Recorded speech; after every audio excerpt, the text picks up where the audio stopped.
a lot of tragedies in the rock and roll world this week, unfortunately. But anyways, Randy Meisner of the Eagles fame passed away. The bass player and songwriter, singer. Uh,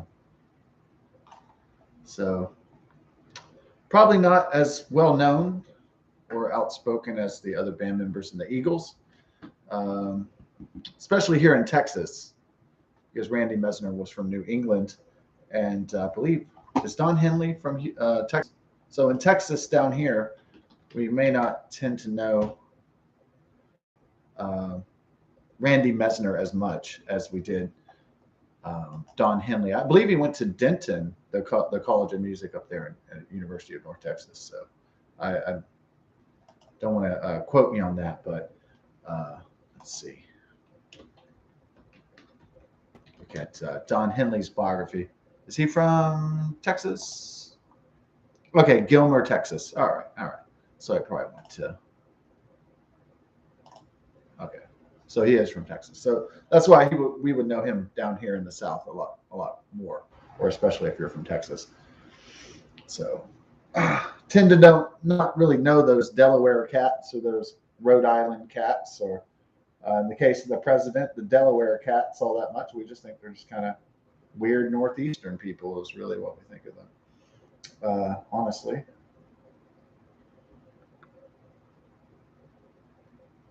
I mean, we like the Northeast, but it is definitely like sort of a foreign land in a lot of ways. Texas is like a country almost unto itself. So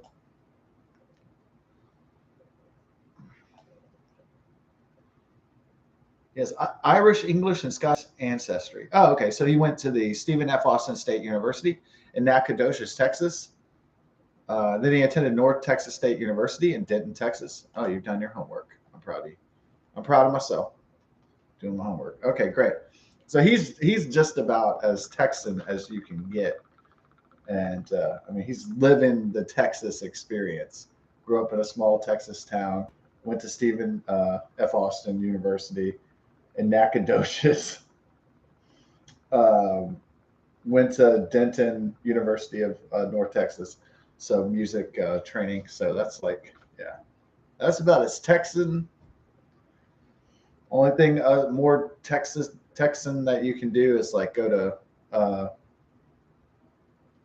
to like Texas Tech or fucking Texas A&M or University of Texas at Austin or something.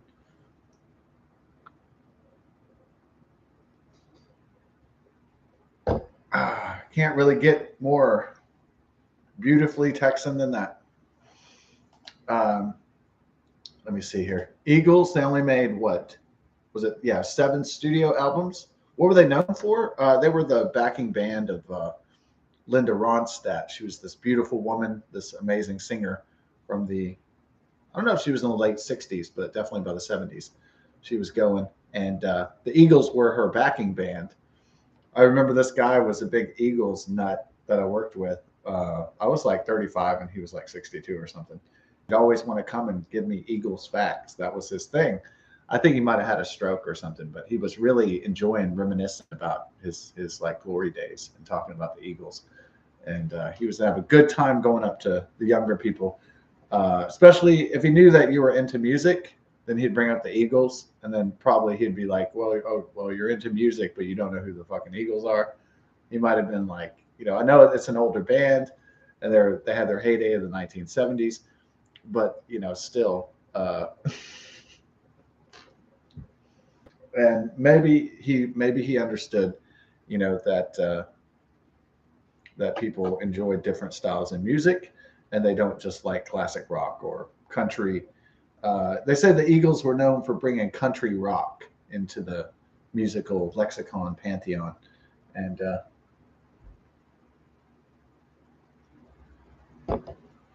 yeah, some of the earlier records do sound more bluegrass and country than they even do classic rock. Yeah, they sound more rockabilly and stuff. And and then the Eagles get really commercial and they go into the classic rock pretty heavily, and so that's cements their legacy really, especially like Hotel California.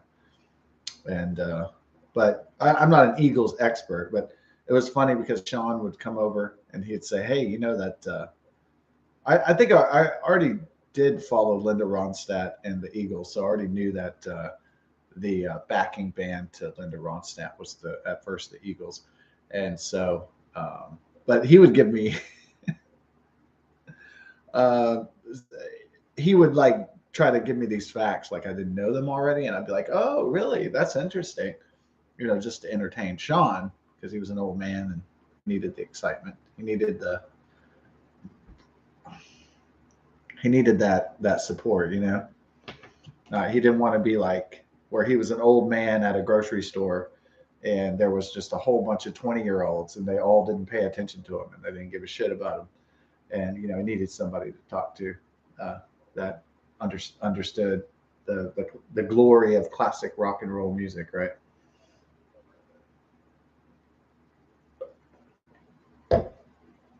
And he wanted to talk to young people about his youth and his glory days and all this stuff. He kind of had a lot of delusions of grandeur, but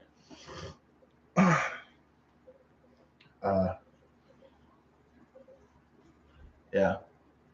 Well, I mean, a lot of people don't want to be like negative. Oh, life sucks and everything sucked that happened in it or something like that. I think it's, yeah. Even if some people are older and they're full of crap and they're just kind of embellishing on their past and making things sound better than like telling old stories that are way better than the actual reality. That's fine as long as they're not, lying. I think Sean just, I think he had a little bit too many strokes, and he was coming up with, he was coming up with a lot of tall tales, and they were often hilarious. So he came up one day and he's like, "Hey, did you know how the Eagles got their name?" And I was like, "Oh, how, Sean?" Because he liked to give Eagles facts. That was one of his favorite bands, apparently. And then so he's like, "Well, they went out in the desert and they went tripping off LSD and they couldn't think of a band name. And then they looked in the air and saw an eagle or some shit like that." So I like his like silly, he came out with these like fantastic, silly stories. Most of them were pretty funny and pretty harmless. And he used to, I used to tell the other coworkers at that place before he died, I would say like, "Man, I bet he come up with a story that he parachuted out of an airplane, like Tom Cruise in Mission Impossible, and then he landed on a train and then jumped off a bridge into a car." I mean, he's just, he just makes up stories, really wild ass stories that they're like are really hard to believe a lot of times. And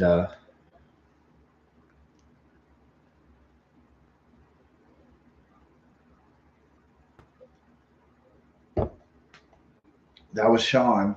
He was a character, the unforgettable Sean. So one day I knew Sean was really combative. He didn't want to do any work because the minimum wage in Texas is $7 an hour. But he's like 62 years old. So he's figuring like all the 20 and the 30-year olds are going to do all the work. And a lot of people that are 50 and 60 and 70 at that job think that, yeah, all the young people are going to do the work and they're not going to do as much. And so he was like a guy who was like, he's going to do zero fucking work because he's getting paid $7 an hour. And maybe some of us get 8, 9, 10, 11, 12, depending on our, seniority and how long we've been there and stuff like that. So promotions and so forth. So he's not going to do, his whole logic was, I'm not going to do a lot of work for $7.25 an hour. Like it's not worth it because it's a dead end pay. It's dead end job. And so one day I was like, like do some fucking work.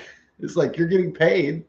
You're here at the job. Do some work one day, And he's like, "Come make me." And I was like, "Yeah, I'll come and make you." And then it gets really hostile. And he's like, "You telling me to shut up? I'm not." And I was like, he was trying to escalate it into like he was kind of trying to look like he was really tough or some shit. I was like, "Dude, I'm not gonna lose my job over you, dude. We're not gonna start brawling in the fucking kitchen, dude.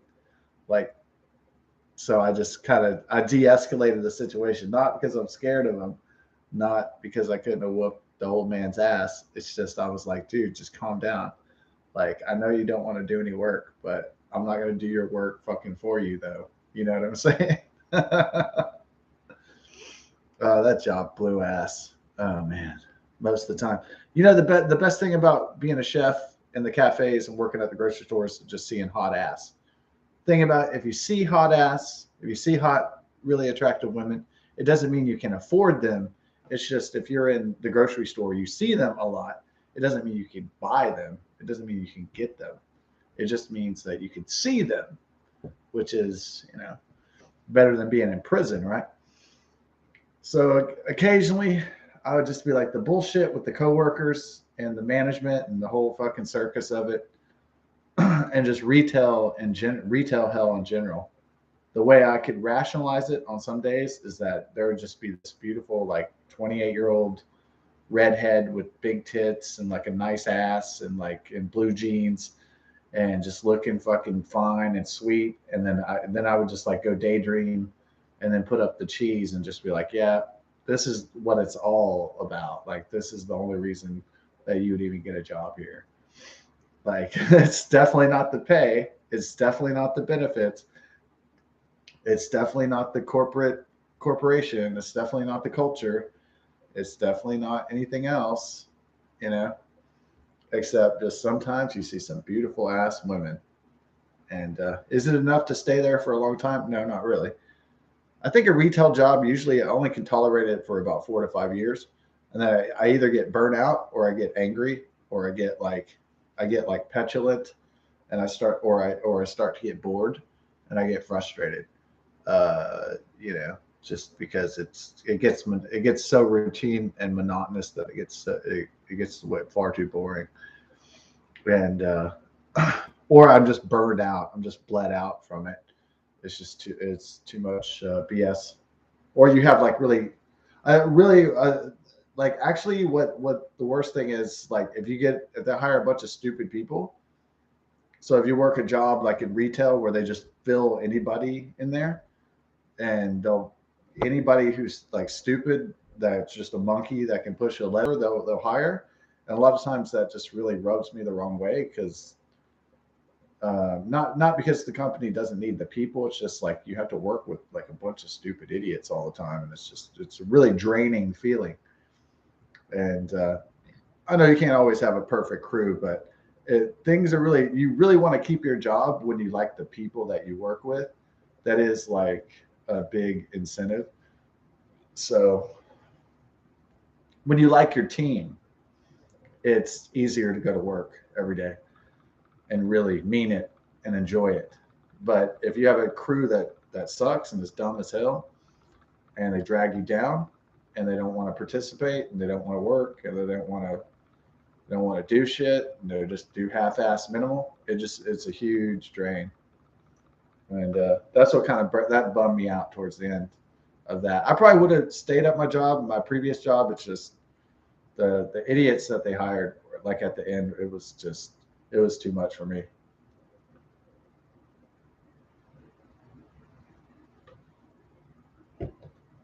It's only really enjoyable in retail if you have good coworkers and smart coworkers. But if you have like really stupid ones and just any kind of garbage that they hire off the street, you know, it's it can be pretty unbearable. I'm laughing because I'm watching this video that's like on Police Insider. It has 2.7 million views. It says boyfriend beater is convinced that laws don't apply to her. The reason I'm laughing is the girl's super super hot. Like she has a nice rack. She's like blonde. She's really cute, and that's why I'm laughing. It says boyfriend beater. This girl was whooping his ass or something. What happened to men letting women whip your ass? Like what the hell is this? He looks kind of like a Gen Z, like kind of twat, like somebody who vapes and fucking. He does look kind of like weak though. He doesn't look like somebody who keeps his bitches in check, you know. He doesn't look like a guy who regulates his women. He looks like a guy who just kind of like simps for the punani, you know, kind of puts up with any kind of bullshit, any kind of girl, any kind of woman, huh? Um, the Beatles broke. I'm sorry, the Eagles, they broke up in 1979, and so after that, most of the time, not only because most Texans know that Don Henley is from Texas, that he's an Eagle, but also uh, from he did a lot of solo work, like well, the most famous one is the Boys of Summer, right? Yeah, I like Dirty Laundry too. I like a lot of his solo stuff. Yeah, yeah, the Dirty Laundry, uh, the Boys of Summer. All she wants to do is dance. Sunset Grill, the end of the innocence, the last worthless evening, not enough love in the world, the heart of the matter. Yeah, I like all those songs. Uh, I like a lot of that '80s solo stuff. It was really good. It became very trendy for groups to go solo in the '80s. It was like the most trendiest thing. I think solo artists were possible back. I mean, if you look back in the 1940s, there's like Hank Williams, that's a solo artist. You know, Johnny Cash, that's a solo artist. David Bowie, that's a solo artist. But I'm thinking that a lot of the big groups, they broke up in the 1960s and 1970s after their success, after the big run. Not all the groups broke up, but I think it was easier and it was more attractive to go solo in the 1980s because you could build your own brand by yourself and with your own musicians. You didn't really have to necessarily get married to your group. And so it became trendier to be a solo artist, to be a pop artist. And so, you know, you had like Phil Collins, Don Henley, Steve Winwood, Madonna, um, George Michaels went solo, um, Michael Jackson. So a lot of people went solo because it was really lucrative and it was attractive, and also because after 1981, you could be your own thing. You could be your own solo thing, musically speaking. Of course, you need producers and people playing other instruments. You need collaborators and other musicians, of course. But you can put the name if you're a famous enough musician. You know, like this is the Steve Winwood album, or this is the uh, Don Henley album, or whatever. So,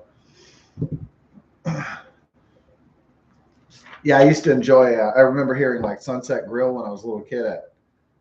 They would play music at Astroworld when I was a kid, and I remember hearing that Sunset Grill by Don Henley. I thought it was really cool. And to me, the music really doesn't sound old. Kind of sounds timeless in a lot of ways. Um, I don't mind the like 1980s synth pop, the reliance on synthesized keyboards and um, saxophones and instruments like that. To me, that's just part and parcel of the '80s sound. It really doesn't bother me all that much.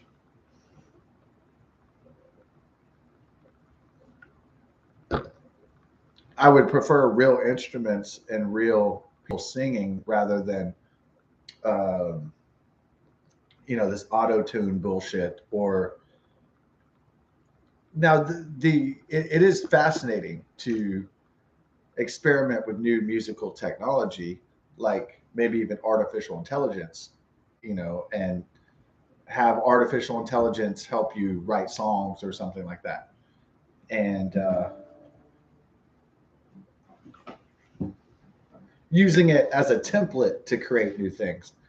But to me, there's not really. Yes, of course we have AI and CGI or CGI AI or whatever the next evolution is. But sometimes you just like to draw. So yeah, we have electronic mail, but sometimes you might just want to write a letter to somebody. So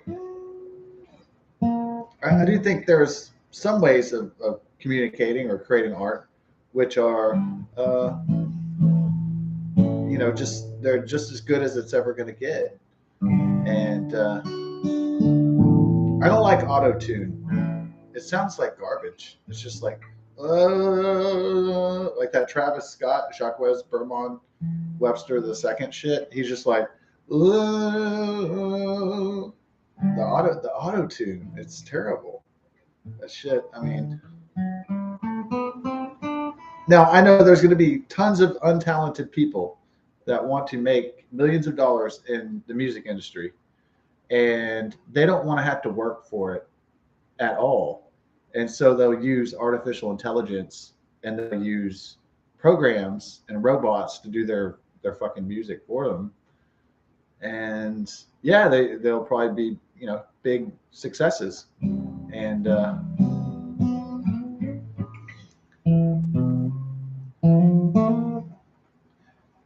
you wish that talented people wouldn't be successful. You wish that there wouldn't be corrupt politicians. You wish everything was fair and legit. Well, the truth is that we don't live in a fair and equitable, legit world.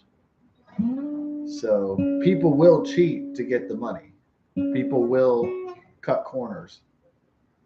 People will do things that are unethical to get ahead. It's just the way it is. People will commit crimes to get ahead and to have the power and the money. It's just kind of the way it is.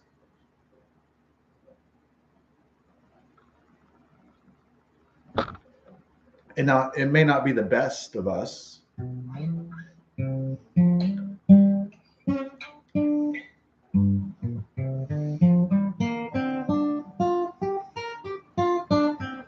But you've seen that people would sell their souls to get into that country club.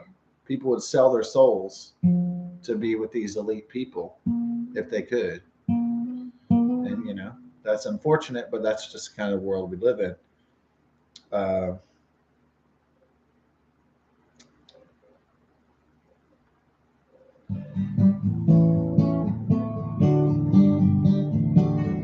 Yeah, I like the way traditional instruments sound. I don't like auto-tune.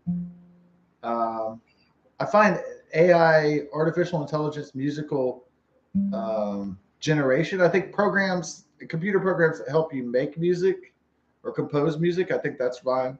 But if a computer just does your whole album for you, I don't know how I feel about that, or how even the quality would be.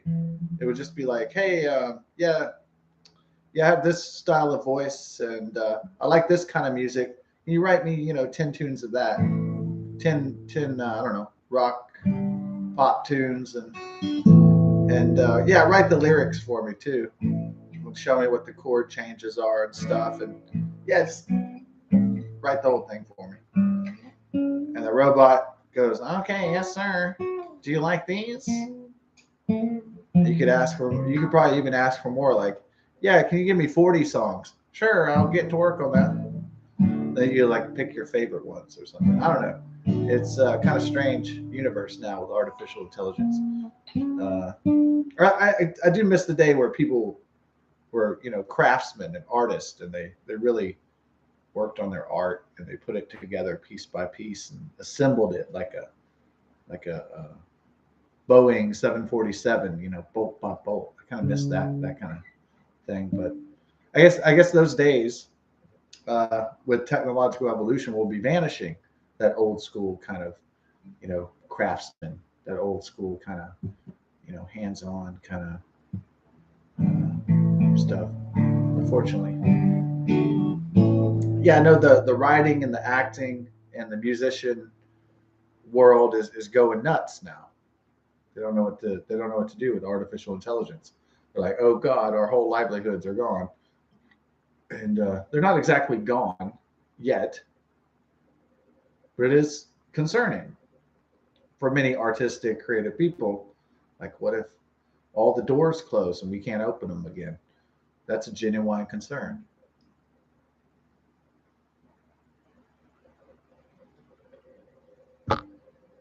What's one of the funniest stories Sean told?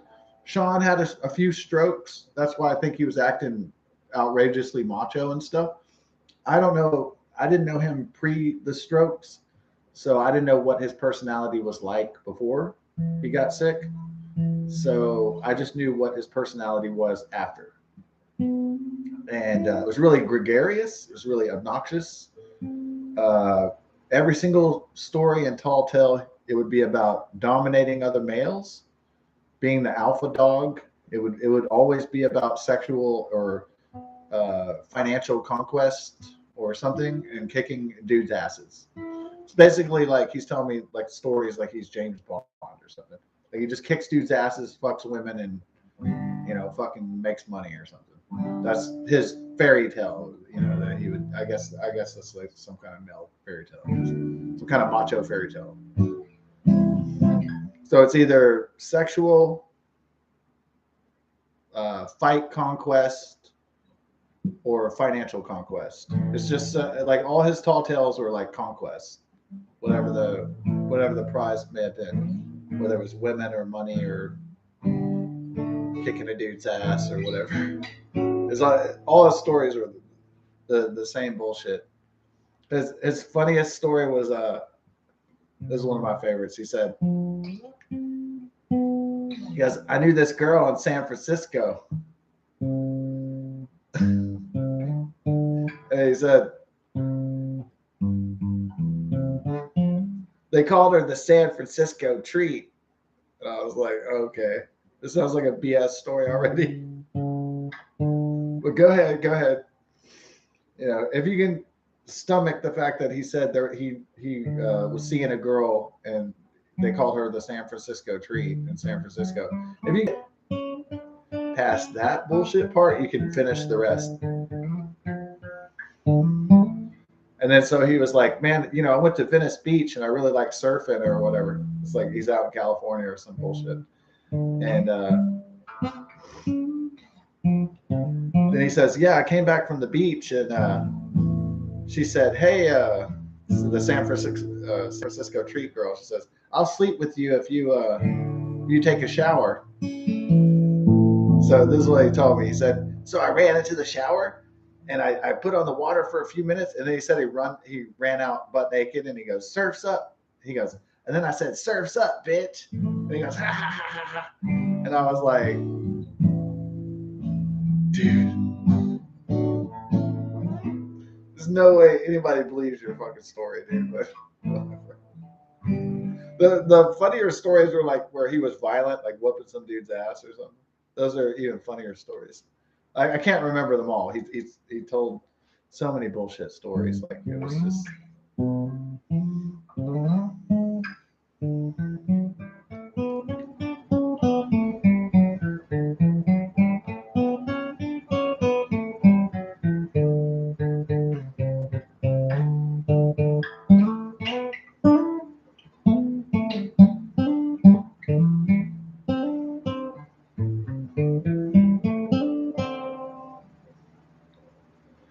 It was kind of funny because at one time when the iPhone first came out,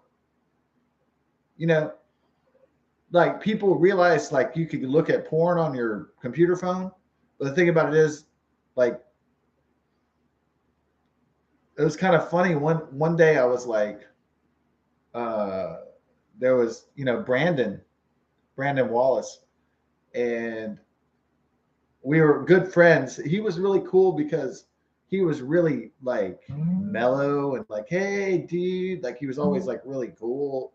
Like he was one of the chillest motherfuckers I've ever known. I mean, I've known a lot of really cool, really like collected, chilled out motherfuckers. That guy was like high on the list of like the most chill motherfuckers, that I ever met. And so one day he's like, hey man, you want to see something cool? And it was like, he showed me like probably the first image of like tits on a computer phone I've ever saw, and I was like, oh, well.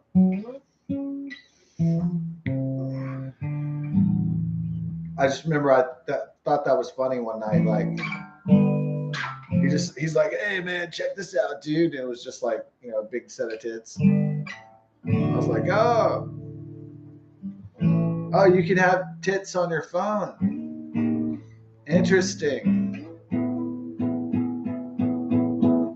Porn on the phone. Porn to go. Ain't the technology wonderful? Imagine back in the old days, they had magazines, and you had to like go buy the issue to look at tits. Now you have a phone and it has tits on it to go portable in your pocket. Wow. That's amazing. Not. That's like more lame. Yeah.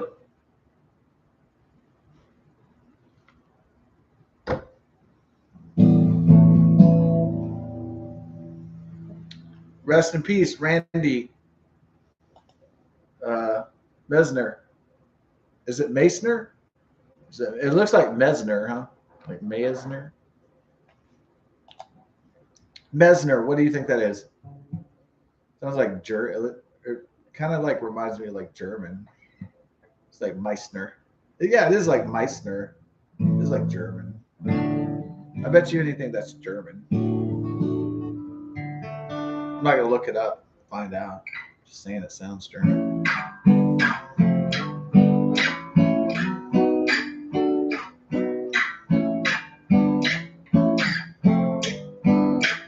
This African dust came in, and I saw it like right before the sun was about to set. All this African Sudanese dust. I could see it like just the dust in the air, and it's just everywhere.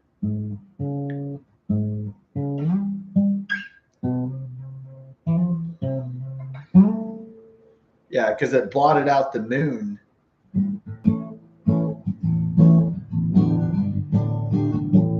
Blotted out the moon, man.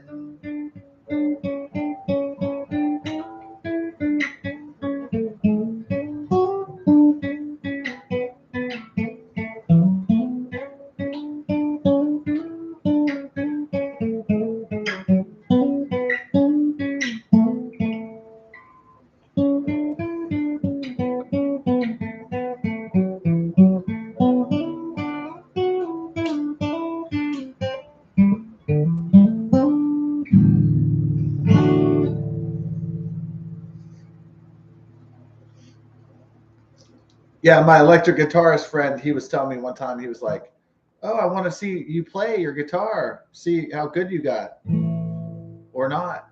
And I was like, "Oh, you want to see how good I got at the guitar?" And he's like, "Yeah, I'm just curious." Well, I didn't actually start playing until I was like older, like until I was like 24. So I'm not that good, and I don't even practice that often. My electric guitarist friend Johnny Axe, he's been playing since he was like 12.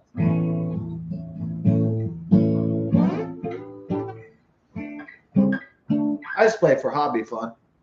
I never really do music as like a serious thing.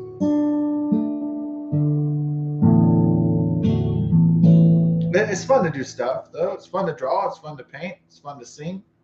It's fun to learn songs and play songs. It's fun to just do it as a hobby, without it being a career.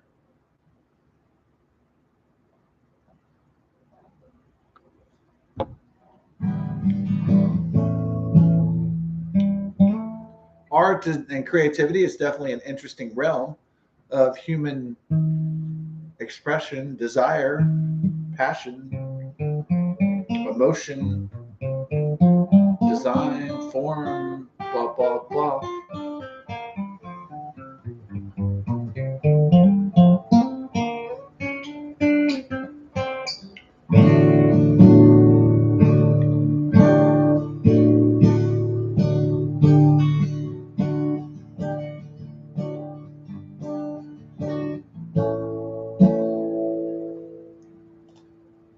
All right.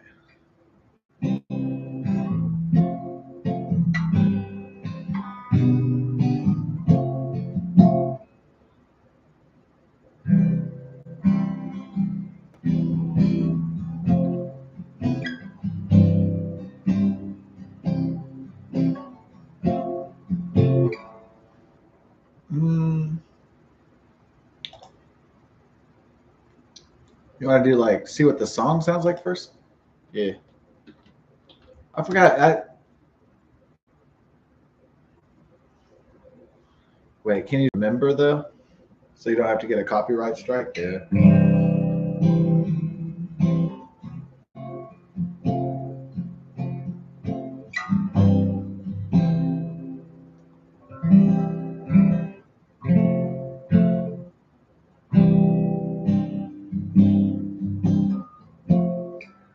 Well, I need to know like the way it's structured though. It's like I can't remember that. You just know the chorus really well, but you kind of know what the other parts sound like, but you don't know exactly how that's structured. So you got to hear it. You do the karaoke version so we won't get a copyright strike. Because I think aren't the Eagles like the most copyrighted? Rick Beato was talking about that. Maybe I shouldn't play that. Maybe I should just fucking wing it. Or you know what? I could listen to it on my phone here. So I get copyright strikes. Yeah, I think the Eagles are the most protected. Yeah, I'm laughing at this video where like this hot girl's beating her girlfriend. I mean, beating her boyfriend. I'm laughing because she's like super sexy. That's why it's funny. Like some really hot girls like beating her boyfriend up and shit. Damn, she's a smoker. I don't know if I'd put up getting whacked in the face with that bitch. As long as I got some pussy every now and then. Oh fuck. As long as I got some action, you know what I'm saying? Some juice. Oh, some gold. Some ass, as in other words. So I like that. The last worthless evening. Wow.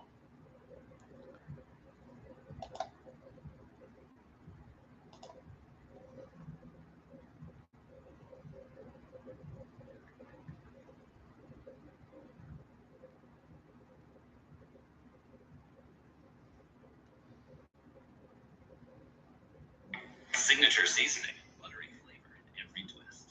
Dots, sensationally seasoned pretzels. Expedia, all your trip, all in one place. Download the app.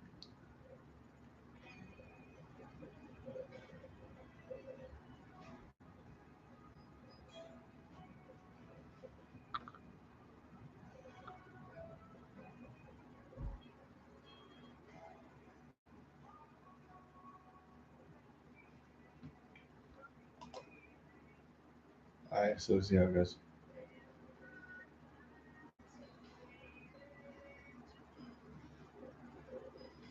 Feeling the vibe.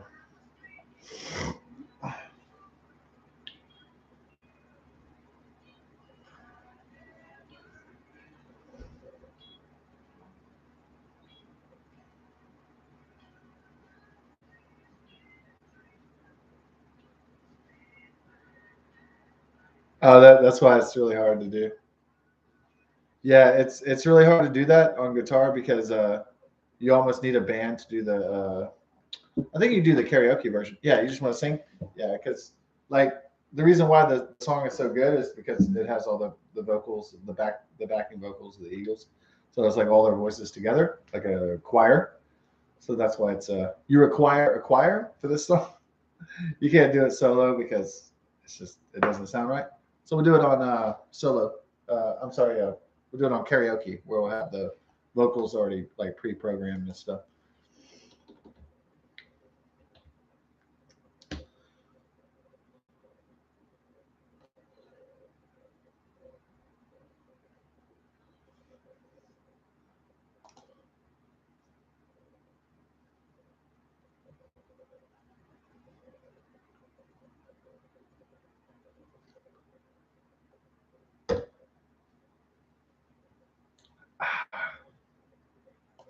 Oh yeah, uh, yeah. I'll be back on Dream Wheeler channel, just in case anybody's wondering. I'll be back on that. I think it's just a few days in penalty. We're talking about the potion of the magic. You know what? and the magic medicine.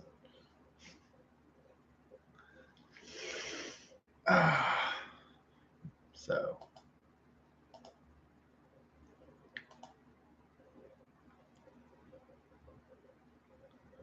one day we'll have our freedom of speech restored.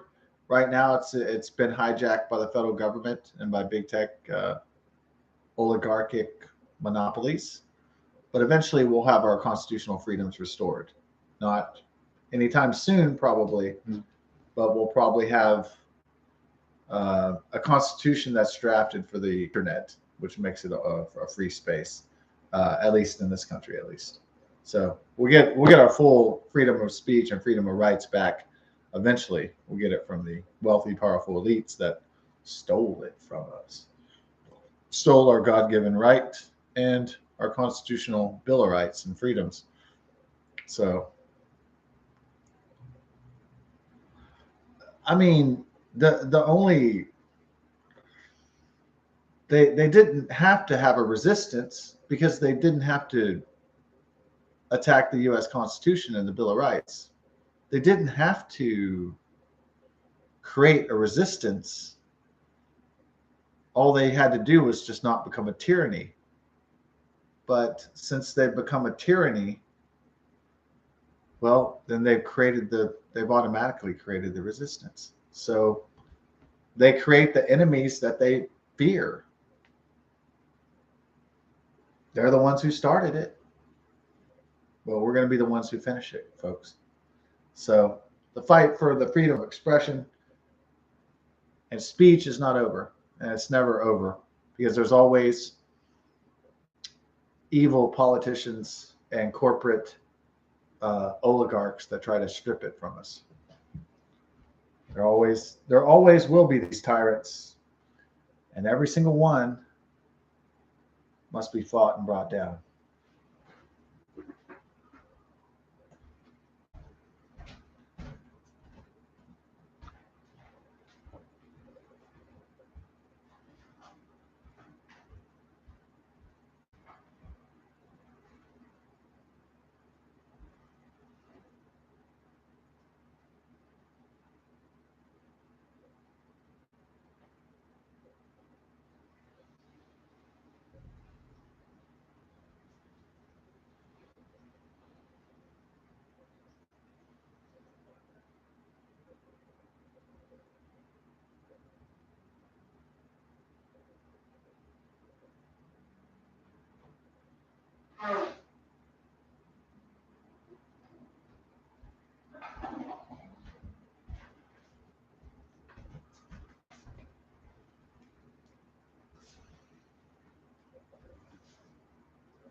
Well, I have the Don Henley stuff up, and some people might say, well, who is Randy Meisner? Yeah, that's a good question. Who is Randy Meisner? Okay, American musician. Hell yeah. All right, looks like a pretty cool dude. Born 1946. I actually worked with the guy who was born in 1946. No shit. It wasn't Joe Biden. Well, I guess Bob would be around 80 or so if he was still alive today. Bob, yeah, I saw on his birthday, it said 1946. Yeah, he's about 60, like Joe Biden in the 2000s. Bob, he reminded me of Don Knotts. I guess that's why I liked hanging around him. He reminded me of like a comedy show, like yeah, but not young Don Knotts, like old Don Knotts, like skinny, gray hair, like kind of silly looking, like Mr. Furley from Three's Company. that Don Knotts, and it's just like he wasn't a very silly man. He just was silly looking, right? He wasn't silly like his. He was pretty serious. Well, serious, but Bob. No, Joe Biden was born in like what, 1944, 1930, 43 or something, 1942, somewhere way back there.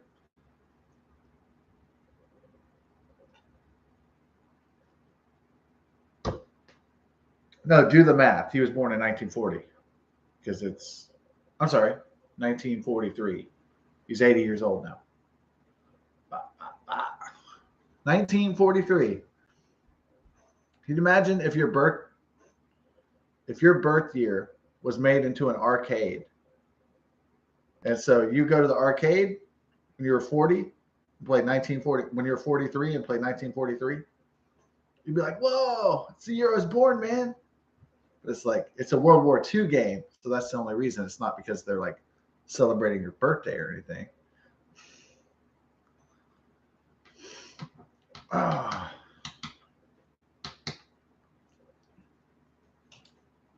1946. Damn. That's old.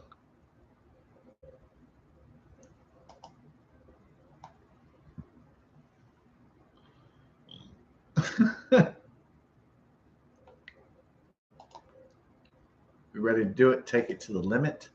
Might have to take it to the beer.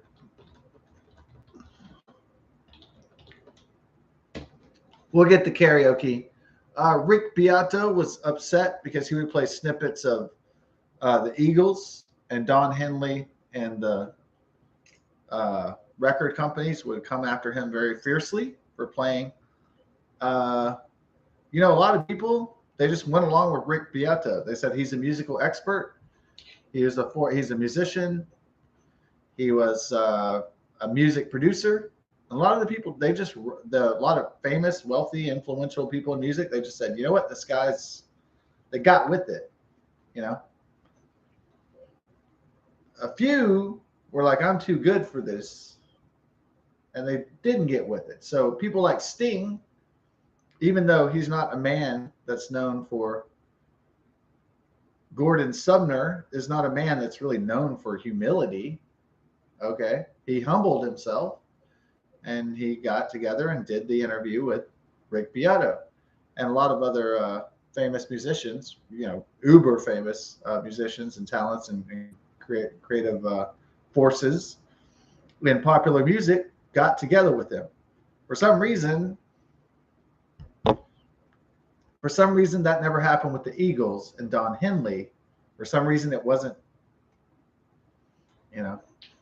organic. So I don't know if that's an ego thing, if that's just a proprietal thing. I don't know where that's coming from. I don't know if Rick Beato and the Eagles can't made amends, and or if he got fair use copyright protection by using some snippets of the Eagles' music from the record companies or Don Henley or whoever. But it was an interesting thing who you can't really reference that much in music that much. It's like, I think it's boils down to now, before in copyright terms on YouTube, when I would try to play Prince music, it was always a fucking ordeal with copyright claims and strikes. It would almost always result in strikes on my channel. It was like mentioning vaccines or something. It was like, or talking about the 2020 election. It was that bad. And it would get shit would get taken down. And but I noticed after 2016, all the Prince shit after Prince died started to come back up, and it wasn't enforced as heavily after he was dead. So I don't know if that was the record company or if that was him or if that was YouTube or whatever. You know what I mean? Who was doing this shit? And but I know one thing. I couldn't find this Prince performance on ABC like forever of You Need Another Lover, like you need another hole in your head. And immediately after he died, bam, it was right back up. And I was like, oh my God. I was like, is it back up because he's dead? Do these people have to die and their shit goes on? You know, I mean, maybe a lot of old rockers, the old music people, they're like, of course they want to protect their intellectual property and their works and their creations. You know, it's their entire life, but maybe eventually they really can't fight the machine, which is the internet. Like the internet, if they want to get an old performance and play a performance that maybe they don't like or they don't want out there, well, if it gets popular on the internet, then it's gonna be in demand. So maybe they don't have as much choice as they think they did, or they have as much control as they think they do. I don't know, but you know, that kind of fight on the internet between artists and musicians and corporations and tech companies have been going on, you know, for the last 20 years or so.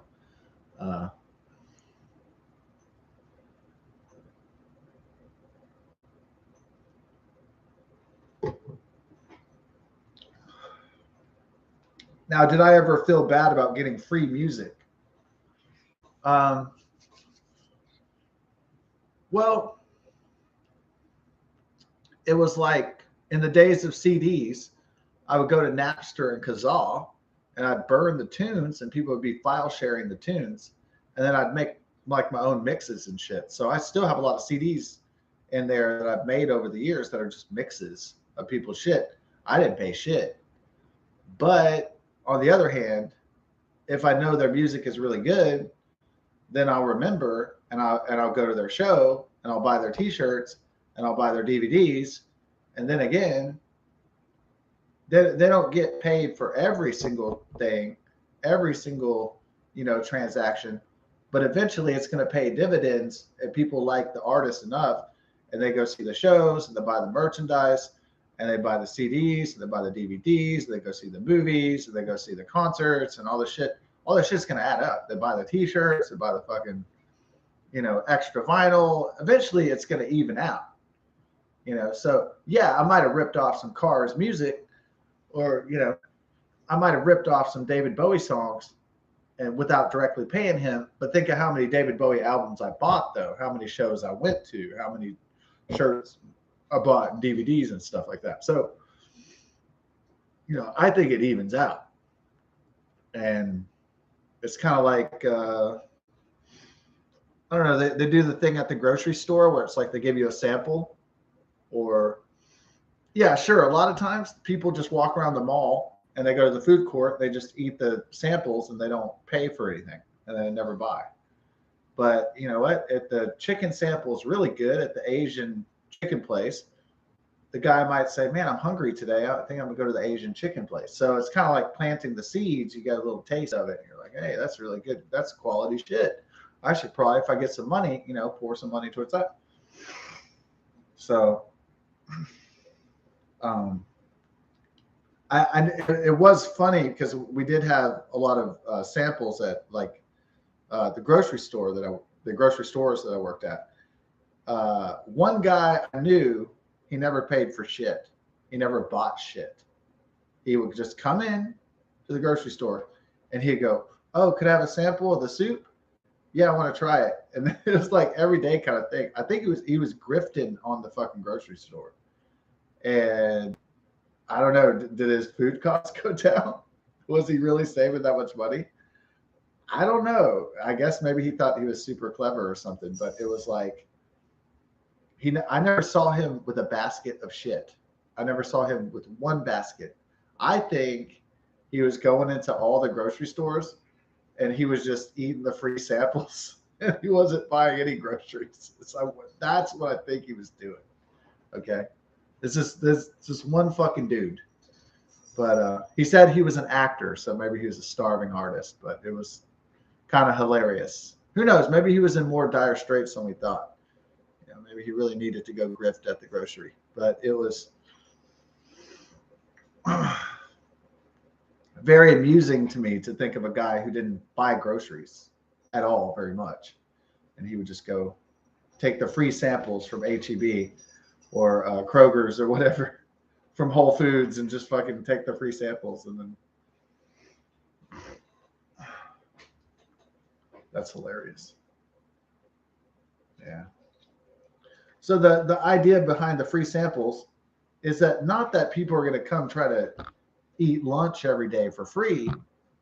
The point of it would be, so sometimes the managers would say that too. They'd say like, hey guys, mellow out with the samples. We don't want people coming here to eat free lunch. There's no, or the old saying goes, there's no such thing as a free lunch, right? So, or what's other expression besides we don't want people to get a free lunch, or there's no such thing as a free lunch? Other people would say, hey, we don't want to lose the house, right? We don't want to lose a roof, or we don't want to sell the house. That would be another one. So another kind of economic, social expression, socio-economic expression, if you will.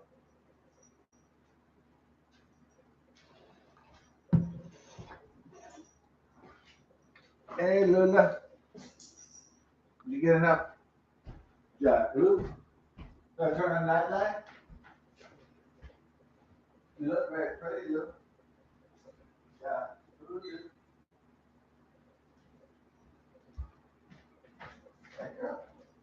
you want to do the neighbor? You look very pretty. How's it up?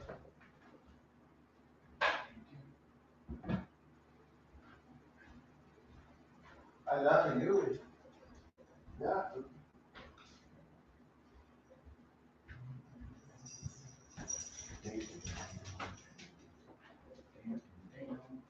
You look gorgeous.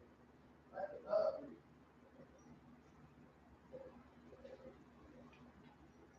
You look good.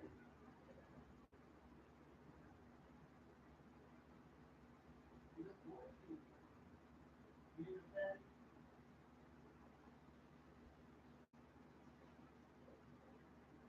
You know what's fabulous is you. You look my husband's sleep. Oh, I did a sushi. What, you need a lemon? Oh, you look beautiful. Did you want to lay there? Or not? Did you want to lay there? Or not lay there? All right, you go lay there. You want to lay there. You get the family ready. Nothing.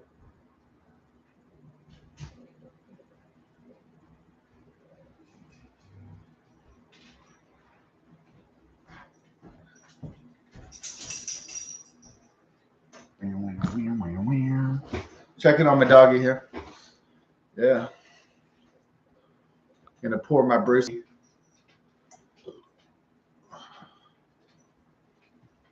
Yeah, I would like to get a microphone. Sing the songs better. So you got the beer boot from the Tomball German Beer Festival. Oh man, I didn't go to the Tomball German Beer Festival. That was my mother and my grandfather. I'm sorry, grandmother. I don't know. The African dust is really fucking up my sinuses, dude. I have itchy eyes and fucking. It's not just me drinking beer. It's like it's this fucking Saharan dust, baby. This shit's rocking ass here in Texas. Here, this is rocking the sinuses. So.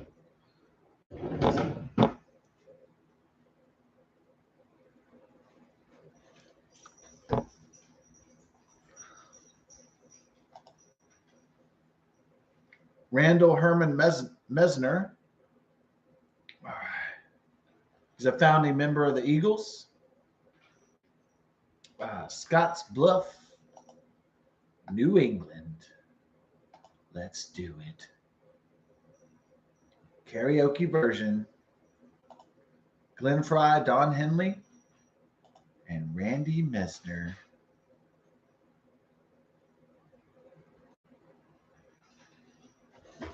Right.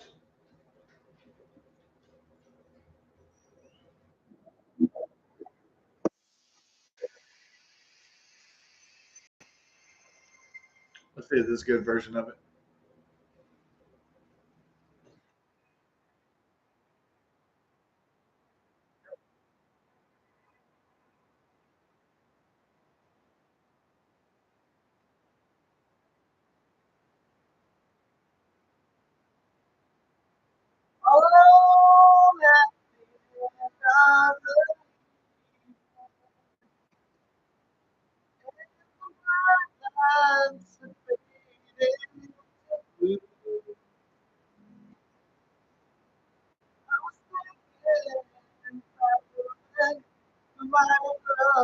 me.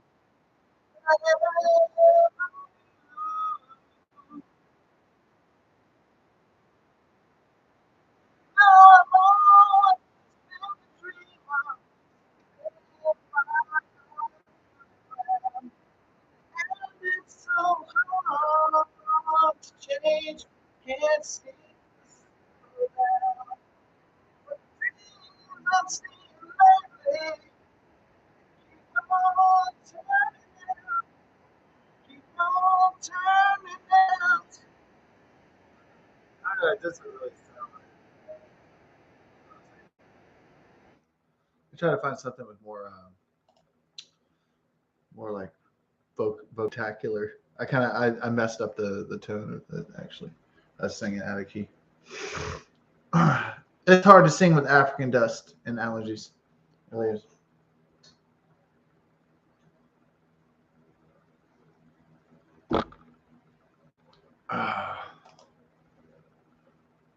Right, let's try to find something that sounds better.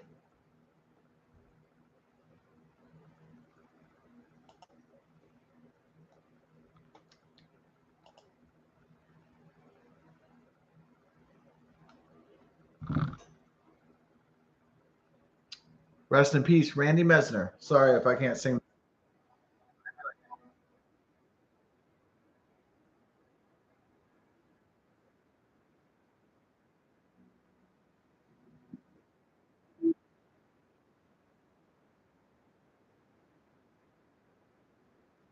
All alone at the end of the evening, and the bright lights have faded to blue. I was thinking about a woman might have loved me, and I never knew. You know, I've always been a dreamer, and it's so hard to change, but the dreams seem fake. The dreams I've seen lately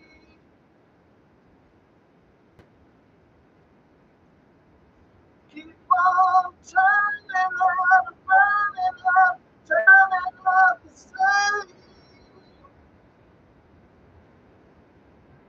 Put me on a highway, show me the sign, and take it to the limit one more time.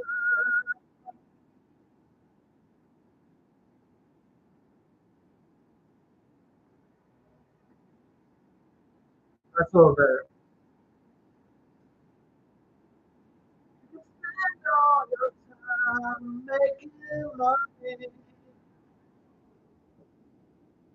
You can spend all your love making time.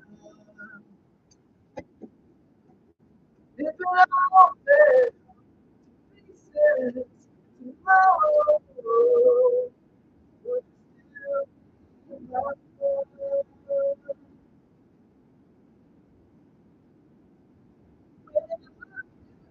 For your freedom, and you can't, and you can't find the door.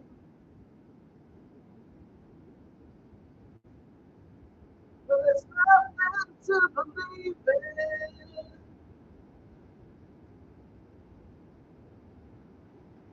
So you're coming back, you're running back, you're coming back for more. So put me on the highway, show me the sign. Take it to the limit one more time. Take it to the limit. Take it to the limit. Take it to the limit one more time. Take it to the limit.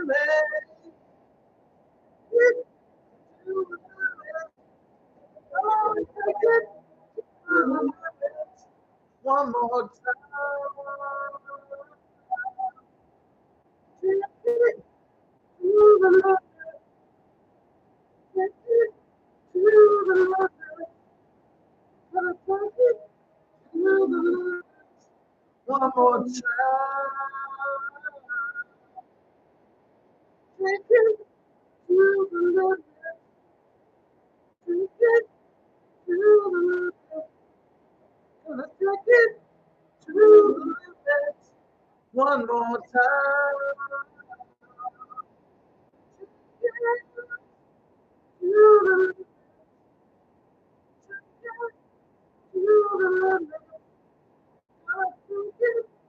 the limit. One more time.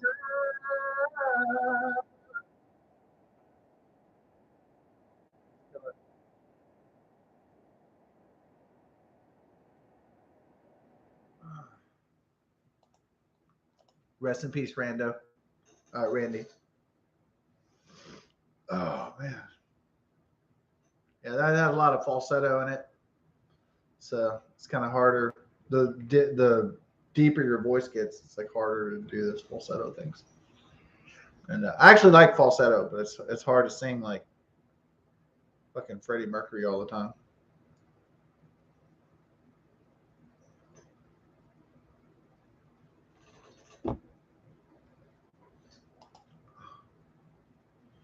Yeah. Doom, doom, doom. After midnight, we're gonna let it all hang down.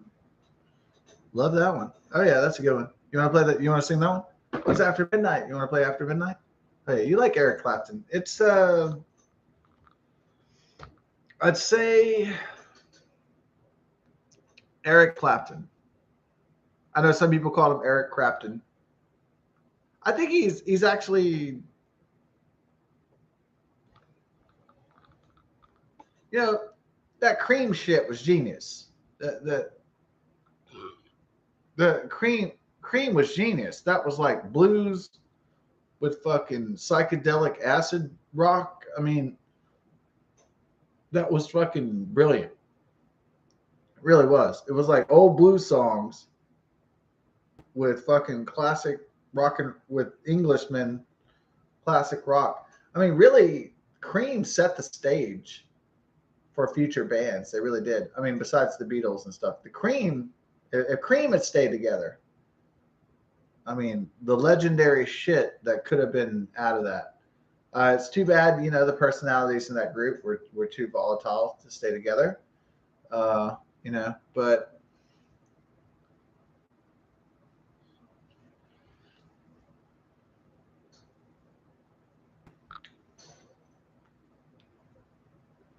Eric Clapton has a very rocky discography. It's pretty much a lot of his career is messed up because Cream broke up, so he had to go solo, and that was a rocky process because Eric Clapton really isn't a solo artist. He's better in a band, like Cream. I mean, it's evident if you grew up with solo Eric Clapton music, that, what? When you listen to Cream, you're like, oh, this is what he was supposed to be doing. He's supposed to be the lead guitarist. And yeah, he sings, but he's supposed to be working with other musicians in a band. And then it sounds fucking badass. But he goes solo. It's like, really, like, there's a great song, and then there's like a mediocre song. There's a lot of mediocre shit. And then there's like a crappy song. And then it's kind of like the quality is kind of like all over the place. I mean, still accomplished. I mean, no doubt. What an accomplished slow hand is quite accomplished, but he's still alive, huh? Yeah. Oh man, that one day he's gonna be knocking on heaven's door, huh? Did a cover of the Bob Marley song "Knocking on Heaven's Door." How old is Eric Clapton now? I know he can't hardly move or anything. Probably. He's probably incapacitated. Like he's almost 80 years old. Yeah, he's kind of. Yeah.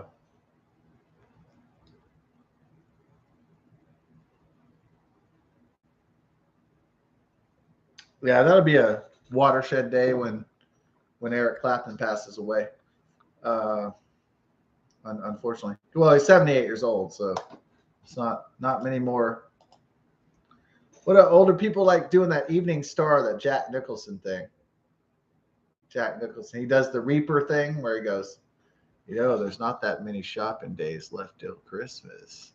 That's what he says to Shirley MacLaine.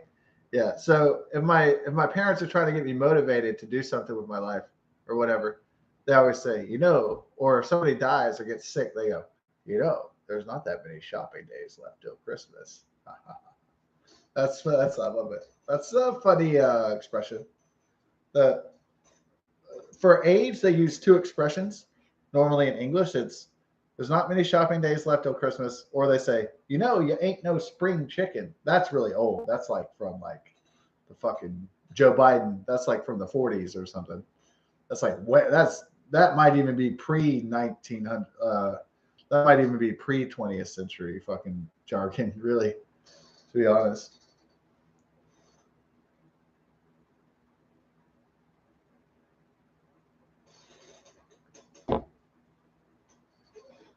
So in language evolution, why do some expressions stay with us and some expressions are phased out?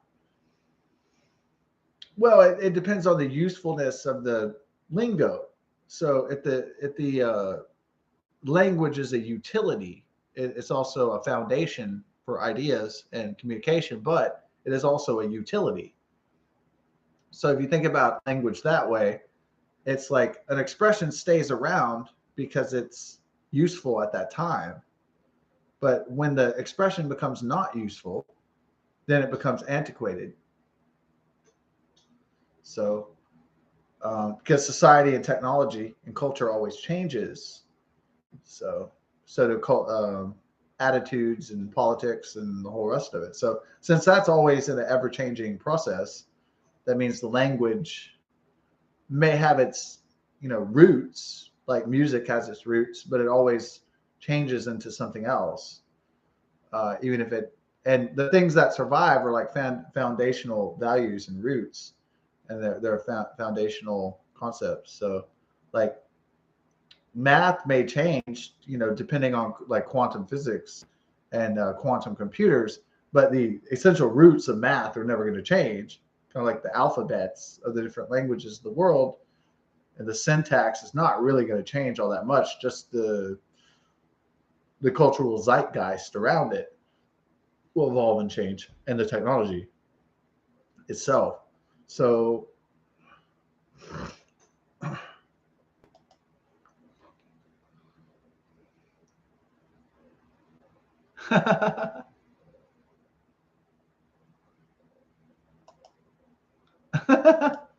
at first I thought some guy put on it, I fixed my erection problem, but it was just an ad for Viagra.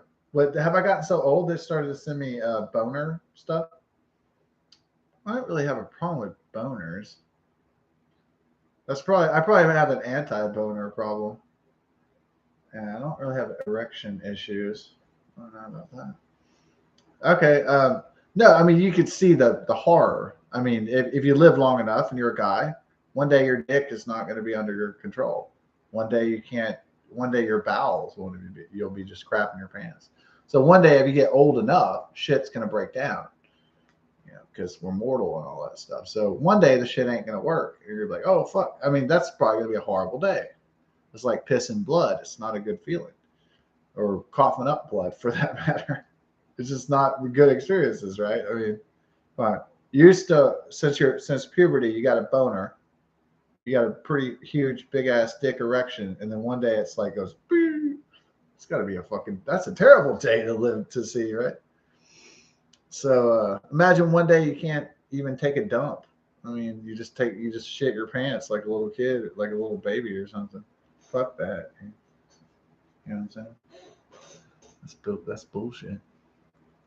I mean, it's probably coming for us all, but man, I mean that definitely that day is not going to be the greatest days of our lives. It's going to be fucking embarrassing.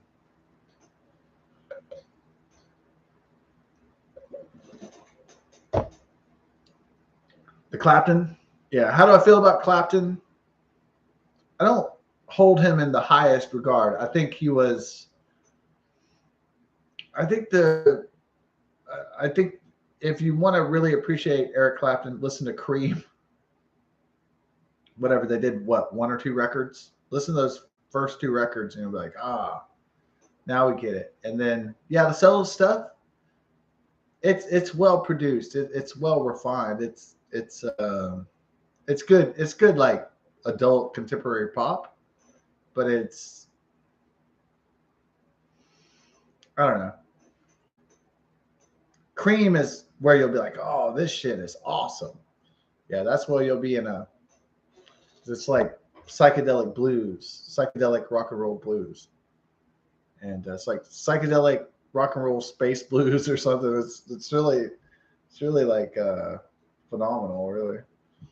So I think that has to do with Ginger Baker, the drummer, just being such a badass drummer, and Jack Bruce being an amazing singer and bass player and songwriter. I mean, it's like, and then Clapton's just a badass electric guitarist and singer, backup singer, really.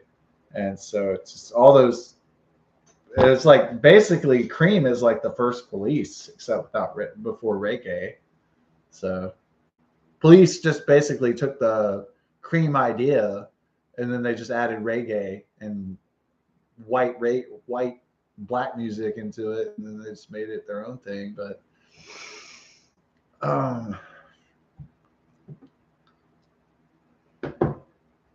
in fact, the second Police record is called Regatta de Blanc, which is basically white. It just means white reggae.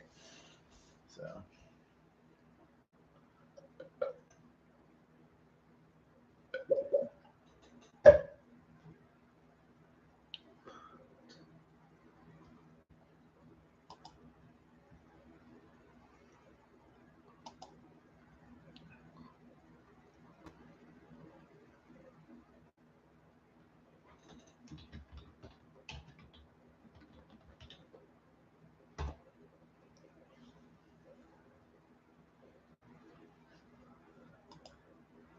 yeah. So this is the beer number one. By beer number two, I believe I will be drunk, even more so than now. Less being able to focus on integral composition, focus on the dynamics of the structure and all these kind of things. Uh, we'll be in a state where it'll be more difficult to. Uh, the Mega Millions went up to what? 1.5 billion. Wow. Or I didn't win the $1 billion tonight. Oh shit. What a drag. Well, there's always next Tuesday, right? You like the fart noises? Hell yeah. We're going for this is going to be the historical document that's going to be the most entertaining in the history of Earth, of at least English speaking Earth. Drinking a dude drinking a beer boot after midnight on Saturday.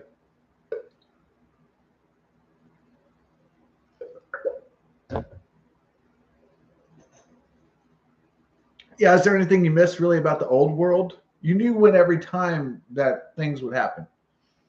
So, for instance, like they still have nightly news. That's kind of ingrained because they want to brainwash you at 5 o'clock every day, right?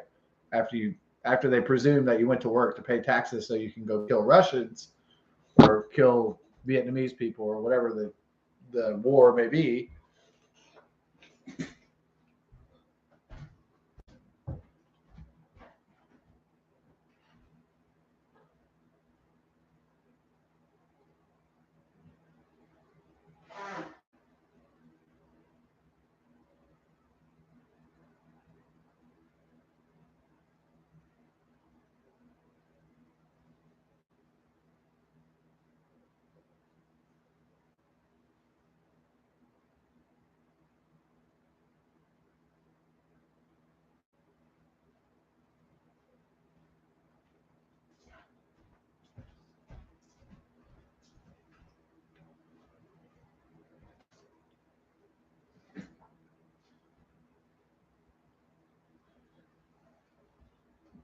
But the nightly or afternoon yellow journalism is not what I really miss about the old world of media and entertainment. I miss that it was so structured that like the primetime show would come on at 7.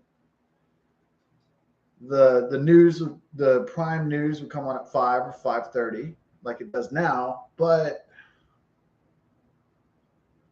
they would have the morning show, then like the midday show, and those things are consistent in the networks. But one thing that's missing from that kind of time-oriented structure is the programming structure of the Saturday morning cartoons.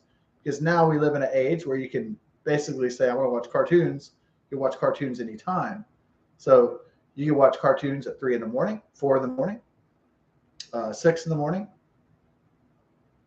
10 o'clock at night, 5 o'clock afternoon, 3 o'clock. You get what I'm saying? You can watch cartoons all the time. Most people are probably saying, so? Yeah, but back in the days, they'd have something for kids on the weekend. It was called Saturday morning cartoons. It was just a block of cartoons that were specifically for kids, and they were called Saturday morning cartoons. Eventually, they got rid of Saturday morning cartoons because people realized, well, we have the technology. You can watch cartoons anytime you fucking want to. It's like you can watch anything you want to at any time. Is that necessarily a good thing to have like a limitless, unyielding structure for certain programming and content? I don't know. That's really, but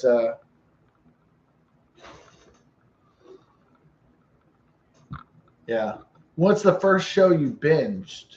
Yeah, the problem with being able to get content all the time at the click of a button is that you'll get addicted to that content. I know companies don't care if you get addicted to content because you're consuming their content. And the people are getting paid, they're getting rich, and the commercials and all that shit, they're banging dollar bills. But is it really good for the people to be like addicted zombies to entertainment? I don't know if that's really good. So the first, well, I was going to work, so I was being productive. It wasn't like I was just like, sitting around with a bottle of tequila. I heard Walking Dead was really good, and so I ordered it, from Netflix. And this was like in 2015. It had already been on the air for like 5 years, so I had a lot of catching up to do. So I was like, man, I need to catch up with the current season. So I had 5 years. I had to catch up, so I had to binge it. So like I'd go to work, and then I would like go home, and then I would just watch more Walking Dead, and then I like wake up, and if I had to do a shift like at 7, I'd wake up early in the morning and start watching Walking Dead, and then I'd fucking go to fucking work. Then I'd get home and I kind of watching Walking Dead. Got like, it was the binge watching of the shows. It started to become like a kind of like an addiction that I wasn't really too concerned about it, but I was kind of concerned about it though. It's kind of the thing. In hindsight, I'm more worried about what I did now than I was when I was doing it, because back then I was like, I need to see more. I need to catch up with the story. I need to, be current with the story. And it was like almost like being on heroin watching that show. It was getting bad. And then eventually, my Walking Dead addiction, the show kind of got lame. It started repeating a lot of storylines, and it started to get kind of ridiculous, even more than it originally had been. And it just got where I saw hours and hours of that show, and then I was like, why did I even like this in the first place? And it was about Walking Dead was about it was by Robert Kirkman, a graphic novel, basically a graphic comic book. They started 20 years ago. Actually, it turned 20 years ago. Well, in 2002, a big movie I went and saw was called 28 Days Later, about a zombie apocalypse. A guy, Cillian Murphy, wakes up in a hospital during a zombie apocalypse and has to survive.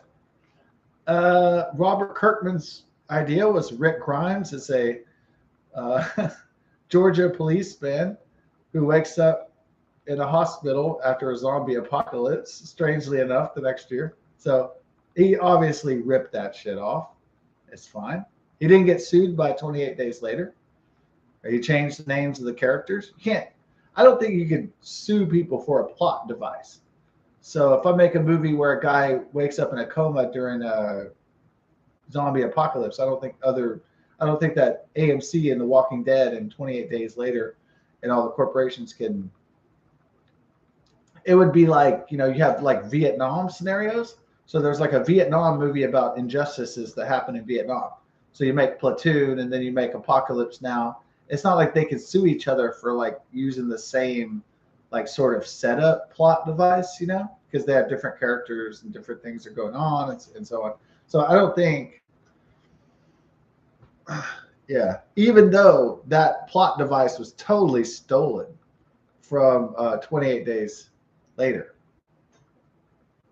I'm sorry, it wasn't called, the sequel was called 28 Days Later. The original was called 28 Days. No, maybe it was called 28 Days. No, wait. First one was called 28 Days Later. Second one was called 28 Days After, right? Or some shit like that. Anyways.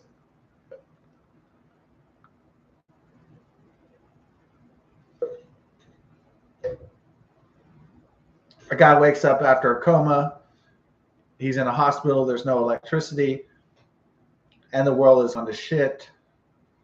And the plague in 2010 and The Walking Dead at the end of season 1, they say that the plague is a plague called, get ready for this, folks, TS19. Not COVID-19. They call it TS, Test Subject 19, is the virus that is the pandemic that destroys the world. And remember that this came out 10 years before the COVID-19 plague from Chinese Wuhan Laboratories Virology Institute. So just saying, isn't that weird? It's called 19. Normally I wouldn't think that was weird, but it was like the virus the pandemic that sweeps the world is called 19. In real life, it's called COVID-19. In fictional life, on The Walking Dead AMC, it's called TS19. Huh. Interesting. Remember, I don't want to go too deep into the subjects you're not allowed to talk about, of course. Don't want to copy or content strike or some shit like that. I'm just saying, isn't that crazy? A wild coincidence. No, this is my favorite meme. It says, we're not conspiracy theories. Somebody wrote, we're not conspiracy theorists. We're pattern recognizers.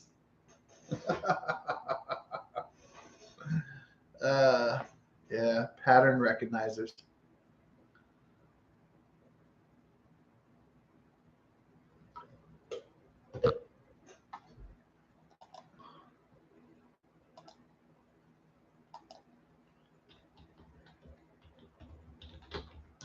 So is this?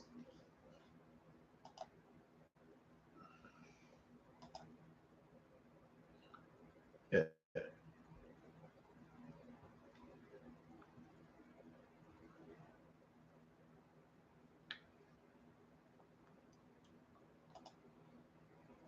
Yeah. Let's rock it.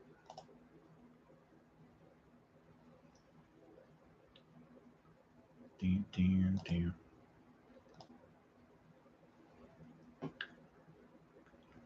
So a lot of people want to ask me, is Elon Musk, multi-billionaire guy, is he really concerned, from South Africa? Is he really concerned about freedom of speech for all people on the planet? Is he really concerned about freedom of speech as he says he is? Is he really on the side of the people, being one of the elites who's super wealthy? Is it an act or is it for real? Yeah, I guess that is the general question. Is he just a great actor? I think a lot of people get the impression that he's for real. That makes it more respectable and honorable. If he was just a Ron DeSantis actor going, yeah, I care about everything, and he's just smiling, just being a puppet, and taking money from donors and lobbyists, we'd be like, suspect. But this guy really seems like he's like, yeah, I use all my money and power to help the people. He seems really genuine. Yeah, which is weird to have genuine people in this day and age, and not fake motherfuckers. But this guy's genuine. My God, he's like a gem. He's for real. He really cares. He really cares about freedom of speech. Elon Musk really cares about freedom and creativity and expression. He really cares about constitutional rights and the Bill of Rights, the Constitution of the United States of America. It's fantastic. It's amazing. Yeah. Is there anything about your body language, about his body language, that seems, when he says stuff, it seems really sincere, doesn't it? It seems like very from the heart, from the mind. It really seems from the spirit. It doesn't seem fake. It doesn't seem like he's like Mark Zuckerberg or a robot. It doesn't mean like he's a perpetual liar like Joe Biden. When this guy talks, Elon Musk, or when Donald Trump talks, it's like always from the heart. It's always from the hip. It's always raw and real, and you can believe it. There's hardly any hype or spin. It's just balls to the wall. It's the truth. They're speaking like an old speak. They're just trying to be genuine, or they just are genuine. They're not trying. They just are just naturally genuine people. And so, yeah. No, I don't think he's deceptive. I don't get a hint of deception. I get deception from Joe Biden. I get deception and subterfuge from Kamala Harris, the Democrat Party, and Hillary Clinton. Oh, yeah, I get evil vibes from them. I get evil vibes from Mark Zuckerberg and Google Alphabet, YouTube Corporation. I get evil vibes from Jack Dorsey, and I get sinister vibes from a lot of these people. There's two people I don't get sinister vibes from. It's Donald Trump, former and future president of the United States of America, and also Elon Musk, tech, SpaceX and X, PayPal, YouTube pioneer. I don't get sinister vibes. I get ambitious vibes. I get ambitious. I get the ambition. I can sense that in the manner of speech, but I don't get a vindictive, sinister, evil plot against mankind, or to hijack or steal power or anything. I don't get it. I don't get that. I don't feel that. So, not even in the slightest. So, rest in peace, Randy Meisner. Oh, we didn't sing After Midnight, did we? No, we have to get our other beer for that.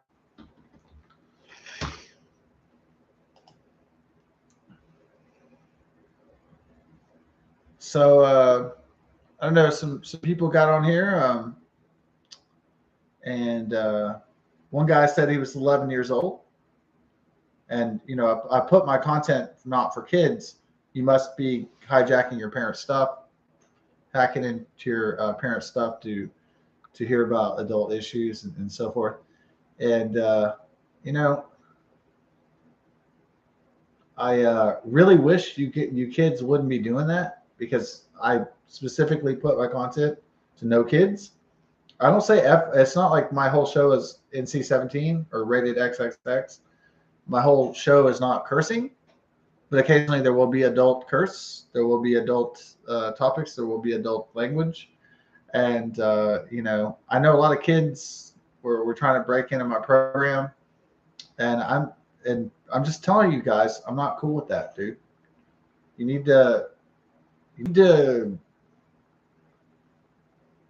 need not to be in a hurry to grow up so fast. You need to enjoy your childhood and quit trying to get on adult networks. That's all I'm saying. Or adult channels. Just like the whole reason they made a kids thing on YouTube and Google was for childhood protection. So if you steal your parents or your older brother's computer to watch my shit, it defeats the purpose of childhood protection, right? So I'm not a parent myself, but you boys and girls out there being naughty and breaking into the program, I'm not on board with that. I'm not cool with that. You know, you need to stop taking your brother and your older sister's account and your parents' account, and you need to wait to grow up. I know you're all in a hurry to grow up real fast. I'm telling you, there ain't no fucking bed of roses, all right? Stop doing that. Enjoy your childhood. Go play. Go have fun. Study. Learn. Grow. Trying to be naughty all the time. You don't want to try to be an adult at 10 years old. It's ridiculous.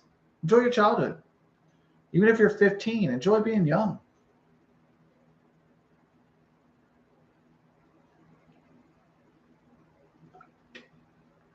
If you're a boy, go kiss a girl. Okay? If you're a girl, go get a boyfriend. Yeah? Enjoy life. It's your life. Study. Get ready for college. Quit breaking in onto the adult programs, okay? Just saying, I know a lot of kids are trying to break into the program, but it's like, stop doing that. Enjoy your childhood. Go play. Go have fun. Study. Go to school. Get educated. Oh, yeah. So take it to the limit one more time. Oh, yeah. Yeah. Oh, yeah. I might get the sing on again, man.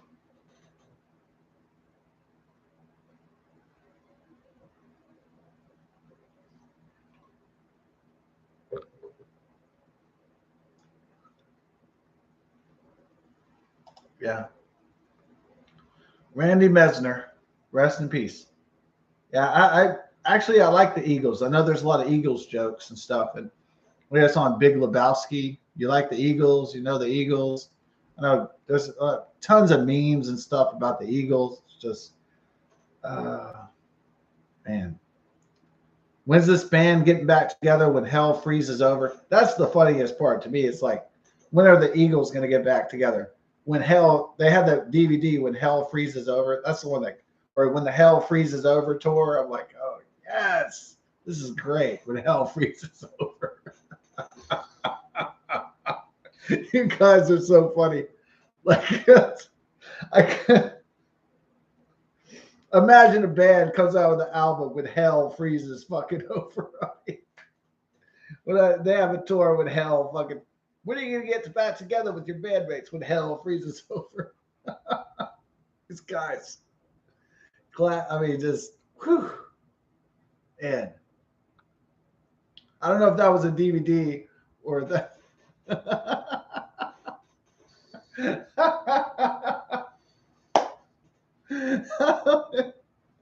Hotel California. Yeah, it's almost like they predicted AI, huh? They're like, we are programmed to deceive. It's almost like they went to a metaverse AI fucking hotel back in 1970.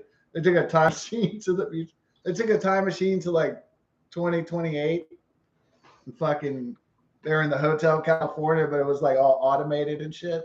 They had like androids and it was like artificial intelligence in there. It was like, we are programmed to receive. You can check out anytime you like, but you can never leave. Wow. Hotel California. Yeah.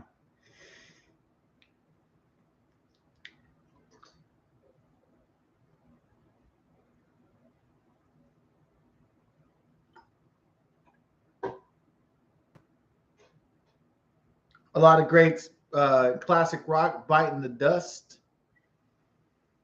Yeah, I was talking about Eric Clapton. I was like, yeah, his time's probably coming soon.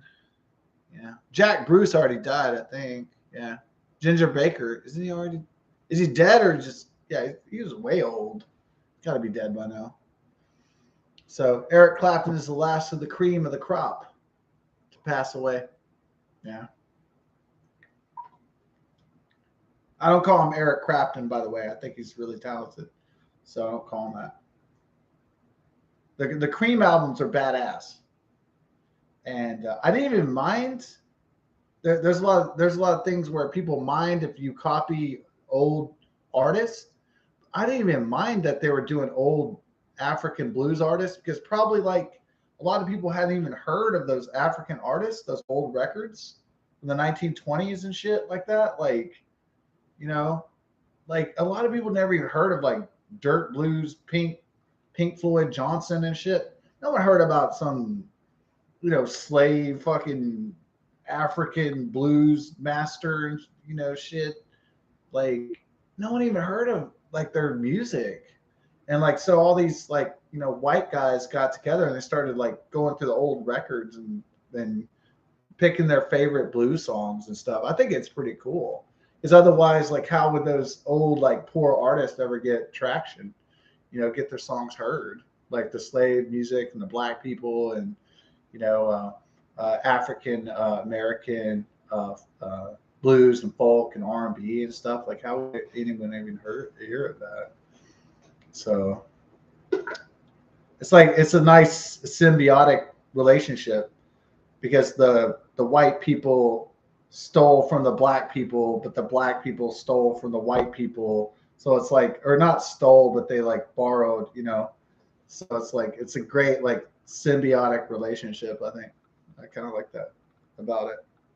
So the origins of rock and roll are like, slave black music and blues and R&B, and then like white folk and country music. Like it's a fusion of the music. That's what makes it so awesome. It's like the fusion. The reason why the sun is awesome is because it's fusion. That's what makes it awesome. Without fusion, the sun wouldn't give up heat and energy for millions of years and be boring. Since there's creative fusion in the science, that's what makes it amazing. So it makes it dynamic. So I always appreciate fusion. I like fusion. I don't know if I like Mexican and Italian, but I do like fusion. I do like experimentation with fusion. I think it's very cool. So yeah, especially artistic or fusion. It's like fusion. I like the whole concept of just fusion itself, whether it's scientifically applied or artistically applied or whatever way it's applied. So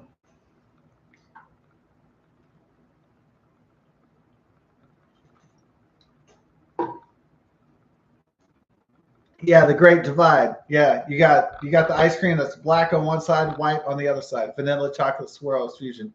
Yeah, I know we can turn this into like race or ethnicity or something like that, but I feel that I could feel it can go in that, but it's mostly talking about scientific and artistic concepts and stuff. I know it's funny. It's like it's entertaining. I did work with two black people one time, and at one time, and the guy came up, and I was the white guy, and he goes, "Hey, guess what? We're like an Oreo."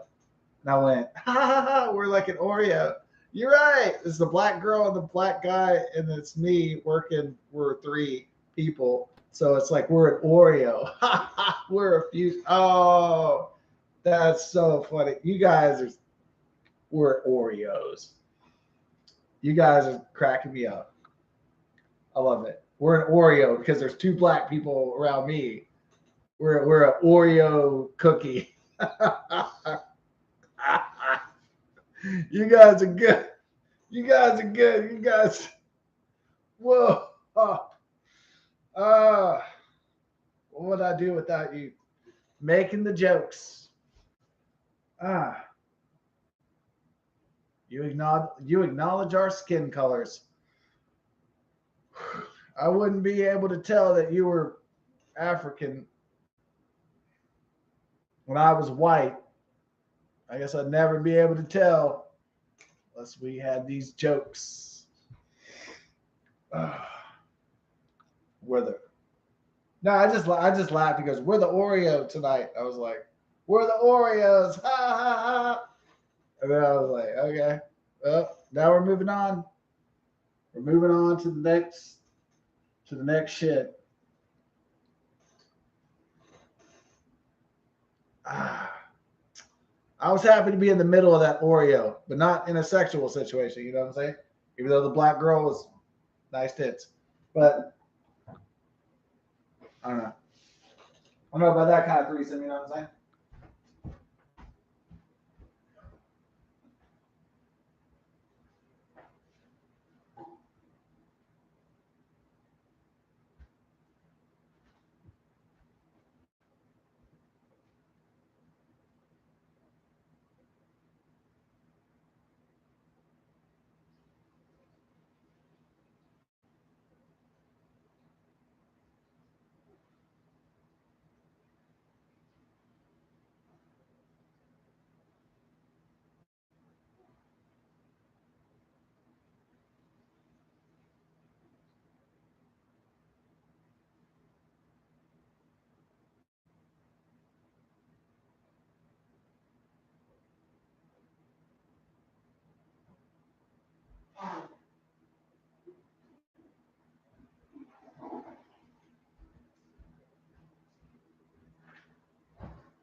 Ooh, yeah. Don't.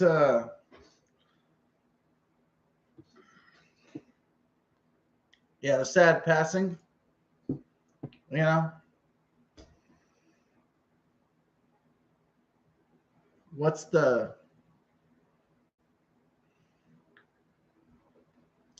This is beer too. So we're on beer chapter 2. Let's make sure this beer is completely liquidated, finished. The liquid is liquidated. Oh yeah. So where were we on the agenda scope? Oh man. Yeah, Randy Meisner, rest in peace. He's got worried about those copyright strikes because they're pretty intense with. Well, Prince was intense copyright strikes before he died, and after he died, it was like shit got. You could find a lot of Prince shit. But the Eagles stuff with Rick Beato, you know, that's been a famous copyright strike fight. I'm not really. I know you're not supposed to be using people's music without their permission, so I'm fine with those copyrights. I'm not. What I'm not fine with is if I want to talk about an election or I want to talk about a vaccine and the fucking tech tyranny won't let me talk about that. That bothers me that the Constitutional Bill of Rights and the amendments to the Constitution are null and void and nullified by a tyrannical system. That does bother me. It doesn't bother me if an artist is trying to protect his records or songs or something. I totally understand, or his revenue stream. I totally understand. Most people can get behind that. What they can't get behind is not being able to talk about the election of 2020 or 2024 or the election of 2000 or whatever. So what people can't get behind is not being able to express themselves or talk about shit, you know. So like stuff in real life. And so there's stuff we can get behind, and there's stuff we can't get behind. And the stripping of our liberties and freedoms by the government or tech oligarchs is not where we're at.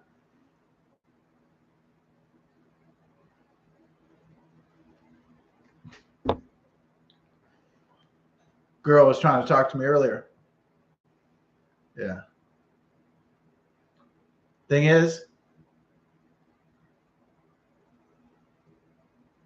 I think she was retarded. All right. Don't tell her that I think she's retarded. I don't know if she's retarded. Sometimes the pictures, sometimes a girl could just be like, just make a stupid face on the profile. You know, I don't know. I don't know her in real life, so I don't know if she's retarded or not. That's besides the point. Want beer too? The legend continues.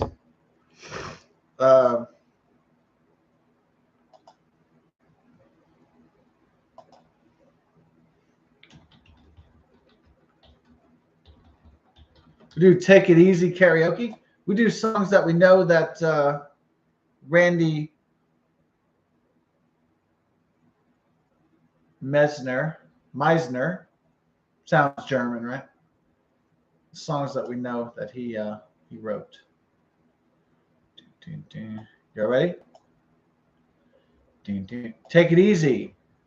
Now this is like one of the most country sounding Eagles songs. So it's a great song, but it's more rockabilly and country. And we'll talk about the fusion.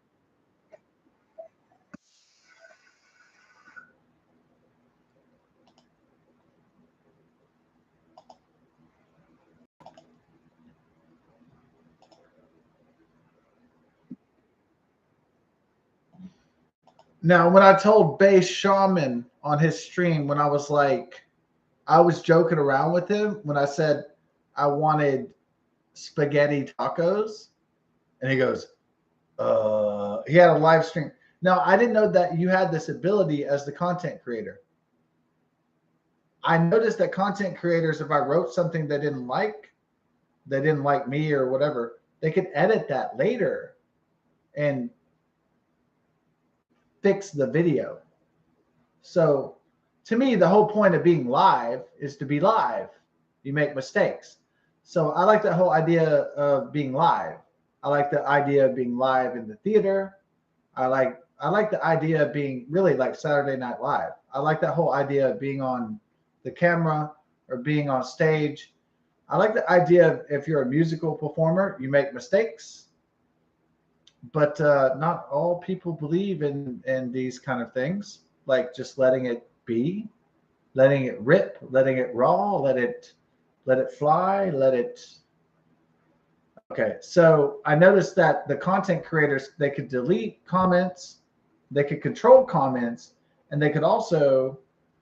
So he deleted for some reason the fact that I said I wanted spaghetti tacos, and he just went spaghetti tacos. Like it was like the worst. Like it was like the worst thing he's ever heard in his life. It was like child rape, and he's like spaghetti tacos. Oh, that's even worse. It would be like fentanyl, Chinese heroin. He'd be like spaghetti tacos. Oh my god, too many carbs. Like he was just some kind of meathead, this Bass Shaman prick. And I was just like, dude, you didn't have to delete that out, the fucking video, dude. Why don't you just let it fly, bro? Now, maybe I would edit and delete stuff if there's some really mean. I let the mean comments fly. Some people are like, you're old, you're fat, or whatever they say, whatever they launch, or you're pathetic, or whatever. I don't write a tirade back. I don't acknowledge. I don't feed into it. I don't say like, hey, I don't get angry and say, who the fuck are you, motherfucker? And you're in your grandma's basement jacking off and you're a fucking incel loser. And I'll rip into these guys, It's not my style to rip into these guys. It's just not my style. That's not why I do my thing. I do my creative arts and I do my stuff because I believe in the arts and the humanities. That's why I do it. I don't do it because I want to rip into people because they're fat, they have fucking man tits, or they're on fucking drugs or something. I don't do it to hurt people's feelings. You know what I'm saying? I'm not trying to rip you a new asshole. Here's the deal.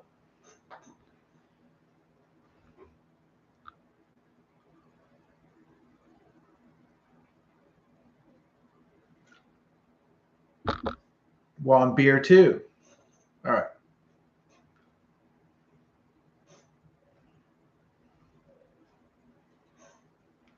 Do you want to know about the particles of fusion tonight? Who would like to learn about physics and fusion, which is the opposite of the Oppenheimer, the bomb, the fission bomb? We want to learn about what the sun does. It converts hydrogen into helium, but it's only able to do that because of the gravitational density of the star. It's you may want to learn about gravitational density of the star, that hydrogen atoms are converted into helium through fusion, come to deuterium and tritium. Anybody interested in that? Raise your hand. I am. Okay, we'll go after that.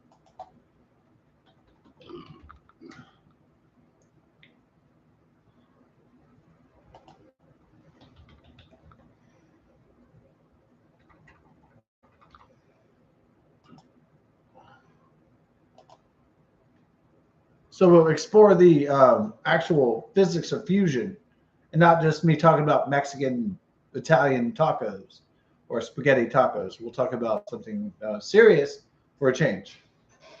Right? If anybody's interested in that, we'll delve into it then. That's good. That's what exploration and learning is all about.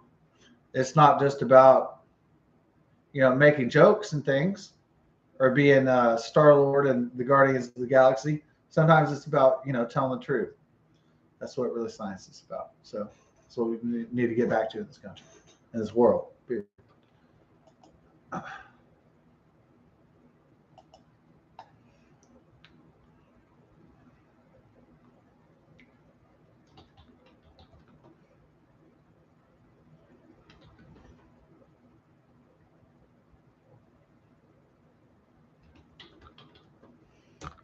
Fusion star process.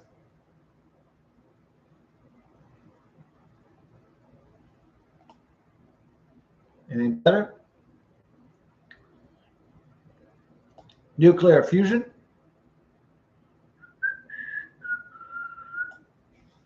Fusion power explained. I see. Kurzix, or in a nutshell. Good. You want to do that? Yeah, I guess, I don't know. This one's like kind of if or that. Like,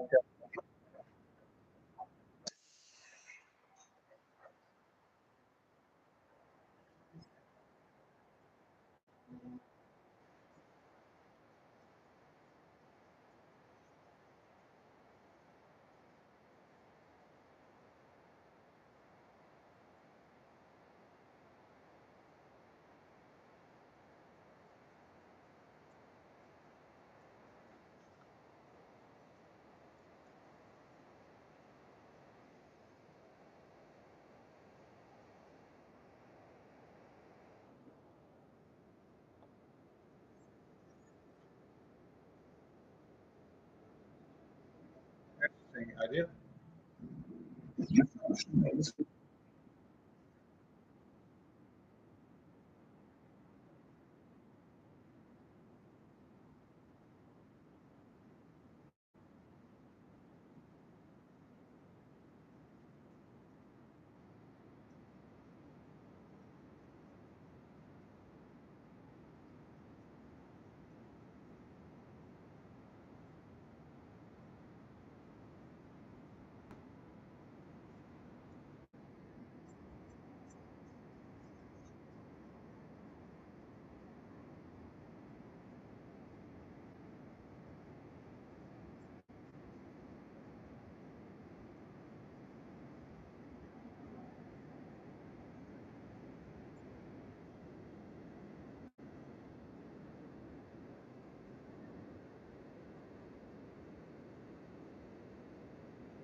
Topo map.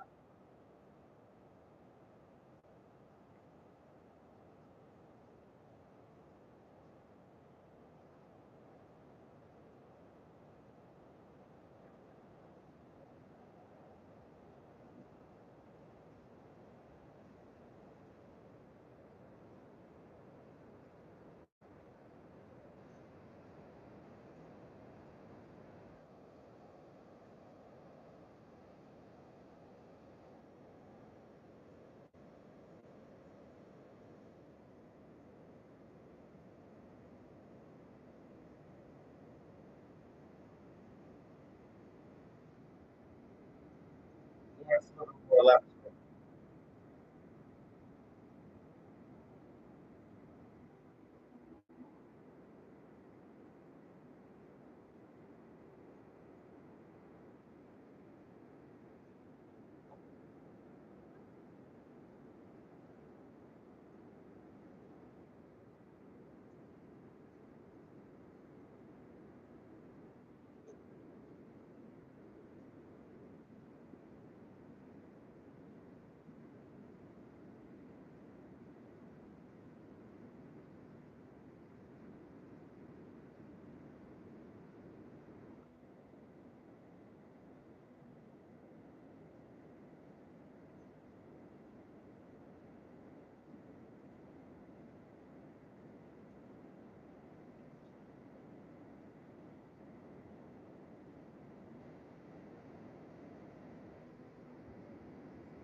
Over in the moon.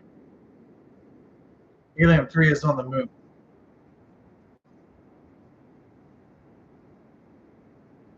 We have to go to the moon.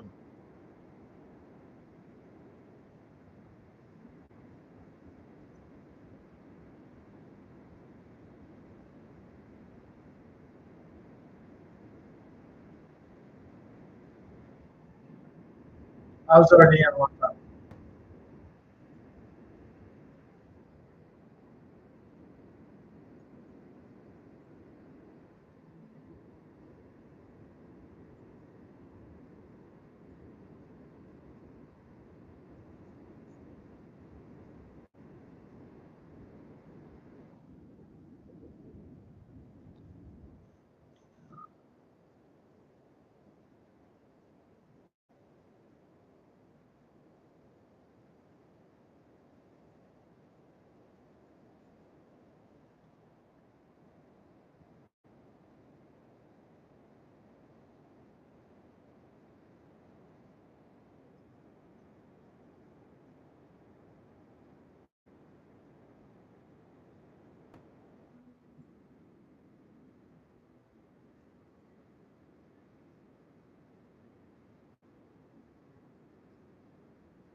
That's pretty good. That's pretty solid. So, about fusion energy, star energy. I like it. I like it. It's good. About the fusion power, solar power, harnessing stars.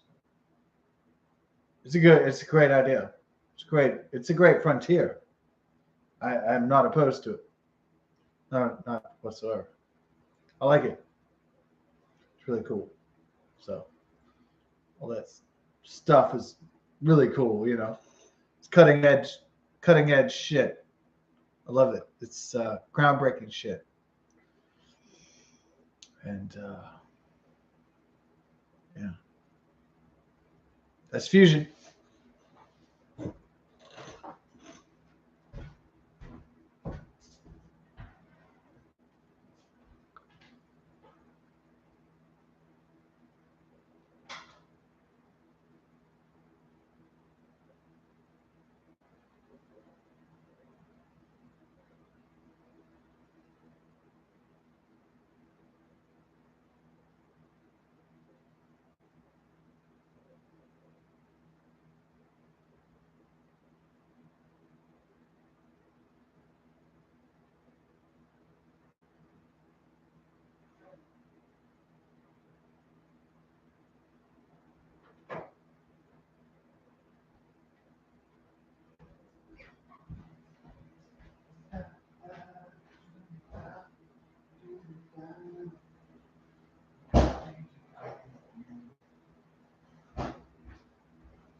Yeah, so some people were like,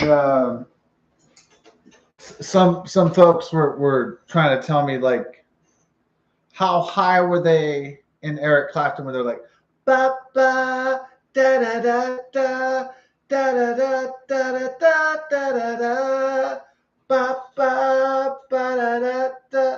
Now everybody that's like most people that are sober when they listen to the Cream song it's like da da ba da da da da da da da da da da. They think these guys are fucking really high. They were probably tripping on LSD and smoking weed at the same time, and probably drinking. Okay, they were really fucked up when they wrote that song. Now, the fact that most people acknowledge that it's a very creative song, that's great. But people probably know they were probably high as balls. Okay, they were high as fuck when they wrote that song.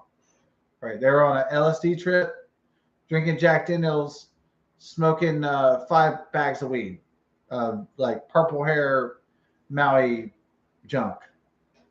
Okay, they were on some pretty badass shit. Okay, that's without a doubt. I'm not even disputing. I don't think they were sober. Do you think they were sober at any session? They only probably were sober when they ran out of drugs. Okay, they were sober when they couldn't get to the beer, when they couldn't get to the liquor store. Okay. They were sober when they couldn't get their heroin dealer, when they couldn't get the bag. All right. But besides that, I don't think they were sober any other time.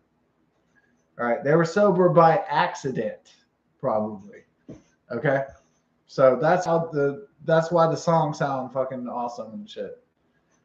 It's that's why sometimes people listen to Cream music and Eric Clapton music and they're like, oh wow, ha ha, oh that's so creative and stuff. It's because your sober mind is like, what?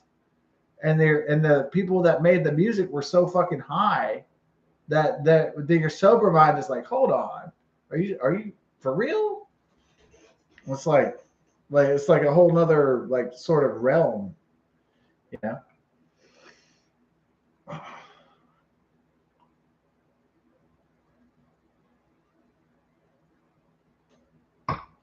So we're on beer too. What we did was we chilled this beer in the refrigerator. This beer we kind of let out to kind of warm to the get some of those African dust juices inside it. So we want to get the African dust.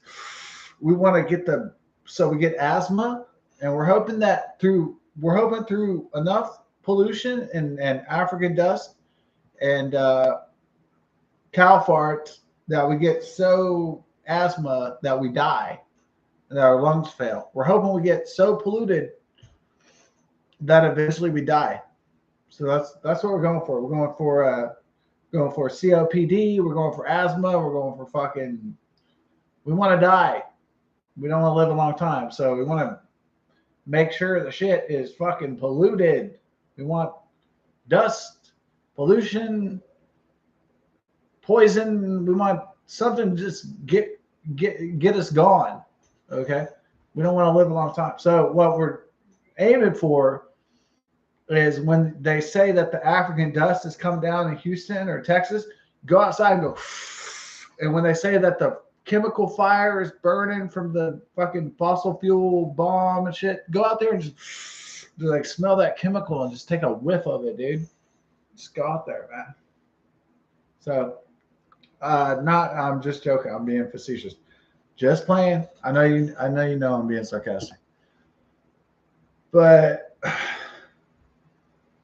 when the African dust blots out the sky and the sun, I want you to go out there and go take a jog.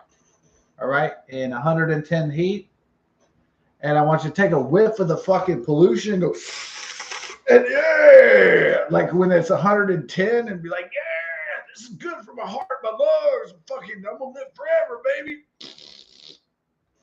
All right, just kidding, guys. I'm being facetious. Don't do that. If it says 105, there's African pollution, and there's city pollution. Don't go outside and take a run. Protect your health, please. Don't get cancer. Don't get asthma. You know I'm playing. Have you seen that the sun is blotted out by fucking Saharan dust? Purple haze, African haze all in my brain. That chat shit has gone insane. Don't go take your daily jog. You'll probably die. Yeah. I'm sorry. The environment has gotten as bad as like Mad Max or Blade Runner or some shit. It's just fucked up. There's like dust and fucking pollutants and shit and all that. It's like it used to be the days of blue skies. You'd be like, woo, let's go. Now it's just like you got to worry about the environment, the pollution content, the fucking Saharan dust, and the fucking whatever, man. I mean, whatever happened to days where it was like our fathers and our grandfathers and grandmothers just going outside in the woods and blue skies and just fucking just enjoying life, you know? What the fuck is this? This is bullshit. Anyways, take it easy. Play some of the Eagles karaoke. This is a beer two. I could do that. But if I was more poetic, I would call it brew two. Brew two rhymes. There we are. Bam. Created a new thing. Thank God. God is definitely on the pilot. He's definitely like, yeah. God is definitely like, I'm running this universe. I'm having a good time. This is a hoot. Of course, it's a party for God because you're God. Of course. Thank God for this guy. All right, let's hit it out. What a.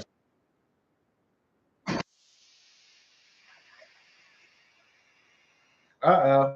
Why does every song have to be a rap in the commercial? It's always like, you know what? Like the song, like in the commercials day, it's like, I gotta get it. I'm gonna rock it. I'm gonna, ooh da da da da ba da ba. Like it's always this like just bullshit. I'm gonna rock it. I'm gonna climb the top. Gonna stop. Da, da. But it's like total. It's vacuous. It's shite. Whatever. It's the way it is. There's no substance anymore. There's no substance anymore. You know? What's up with that, guys? What?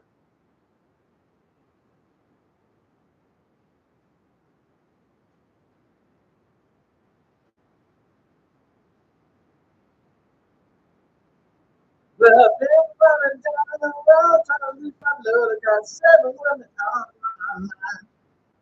Oh, they want only two. Only once that she's a friend of mine. Take it easy. Take it easy. Let the sound of your own wheels drive you crazy. Not enough why you still can. Don't even try to understand. Find a place to make a stand. Take it easy.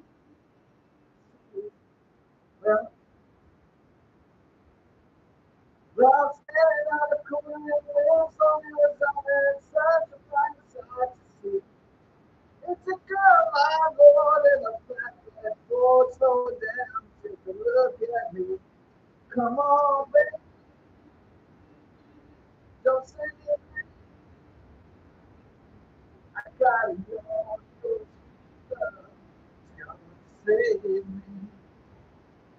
We may lose, we may win, but we'll never ever be again. So about take it easy. Woo. Instead of the song where it gets really convincing.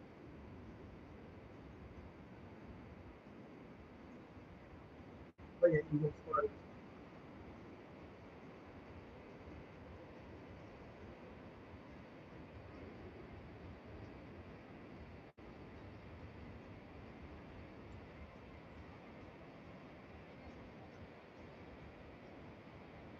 Well, I've been running down the road trying to loosen my load out of world of trouble on my mind.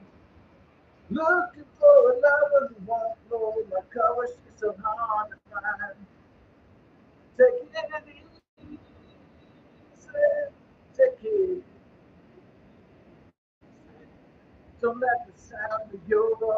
else make you crazy. Come on, baby, don't say maybe. I gotta know your sweet love. Just say baby.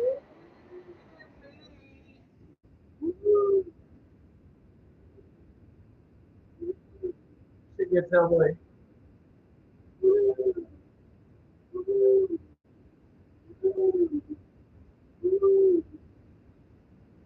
So Irish. And it's like a honky donk.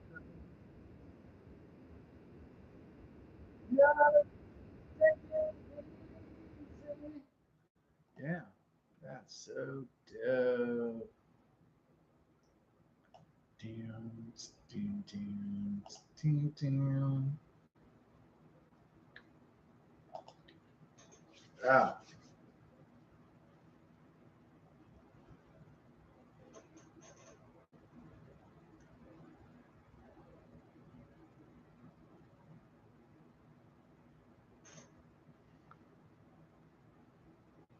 vanilla chocolate swirl.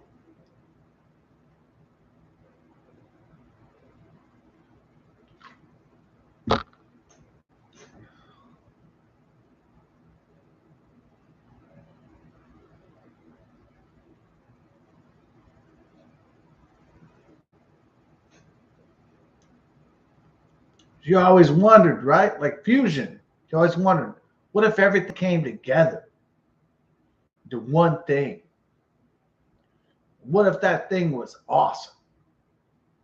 What if it was like a superpower, mega, ultra, super Nintendo, Sega, Genesis, Xbox 360, mega fucking mega ultra fucking super fragilistic expialidocious Mary Poppins fucking bomb.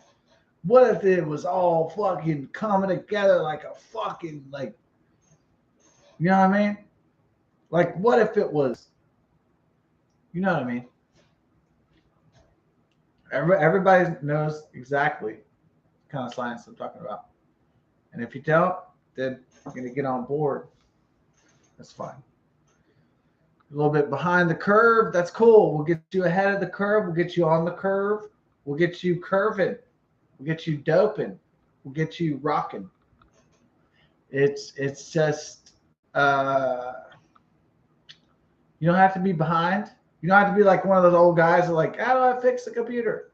You don't have to be like that, man. You don't have to be like one of those people like, what is AI? I don't know what to do. What is fusion? What is quantum computing? You don't have to be lost, guys. It's not that hard. It's not that hard. All these concepts and complexities they may seem hard, difficult, but once you understand what it is, it's not that hard. It's like once you understand Chinese, you can speak Chinese, right? So once you can do karate, you can do karate. Once you can solve calculus, you can solve calculus problems. It's just once you know how to do it, it's not a problem, guys.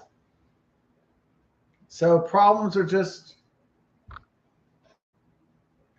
challenges to be overcome.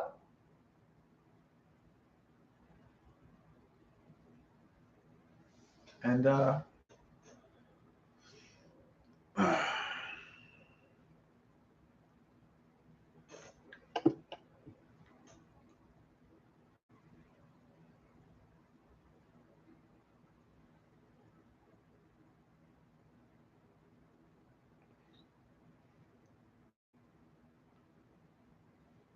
yeah,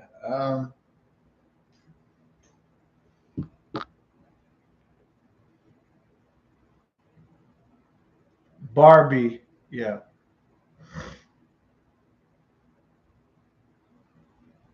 Kids when they had the Barbie dolls, they'd always strip her clothes off and do some rape or something or some kind of sexual act on Barbie. Really, like my childhood memories of Barbie aren't that great because they're all like guys just like whipping out their dicks and stripping off their clothes and shit. To me, it's not really good memories. It's not wholesome memories. It's more like nasty memories. It's really the shit that I saw guys do to Barbie. I mean, I didn't see some guy pull down his pants and try to fuck the doll in the ass, but I saw a lot of fucking whack shit. And I'm just saying, it wasn't. But did I think it was cute? Girls with dollhouses and stuff like that, and they had a nurturing, motherly state. When I was a little kid and I played with little girls, I kind of like that about them. I like that they had the doll houses and stuff, and they're kind of like, even though they're like 5 years old, like me, like they're thinking about marriage and having children and being in a family, and I like that. That was charming, honestly, it really was. It was always very cute. Yeah. But I did find it a bit boring, you know. So girls would be like, it's not like I didn't want to be around the girls because they had, they didn't have tits when I was a little kid, but when they were kids, but they would have tits, but they had, the formation of tits, and they had vaginas, since they were little girls, and but they'd do these doll houses, right? And I'd be like, oh God, like the guy comes home from work and it's like fucking married to this woman. They had 3 kids. And it's like, gotta go get a fucking baby and shit. And it's like, this is so fucking boring, bitch. Like, this is boring. This is so fucking lame. And then I decided, I was like, you know what? I'm going to make this not lame. I'm going to make this badass. What I'm going to do is I'm going to bring the Ghostbusters and the Ninja Turtles into the dollhouse, or the He-Mans, or whatever, like the masculine shit. I'm gonna make some action go in this house, because it's not gonna be like exciting of a movie if it's just like, oh, dad goes to work and the woman has the babies and her nipples get into the milk, and that's boring, guys. It's fucking boring. And I was thinking, what if there was more intrigue, into the house? What if it wasn't like, so I got the girls to play along with, like, what if there's more action? What if there's more adventure and shit? What if it's not just dick off, goes to work, and woman gets knocked up and they have 2 kids? What if it was more exciting? What if there was ghosts and aliens and fucking robots and shit?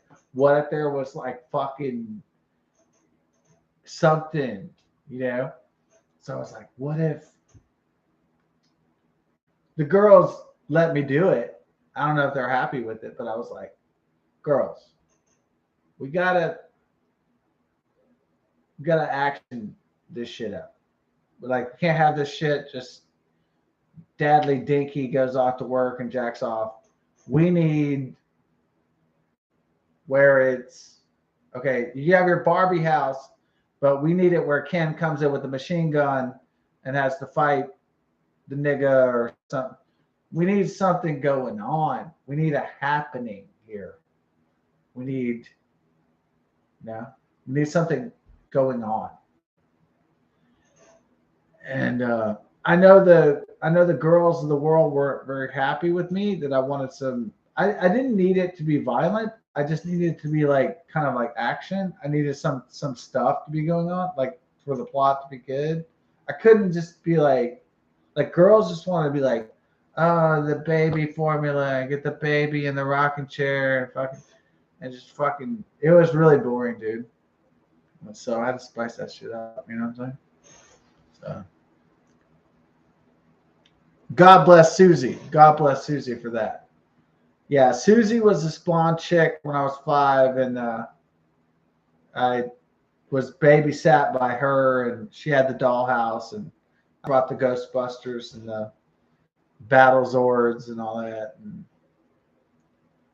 the funniest part, she was like, "Don't look at me. Don't open up the closet. I'm changing.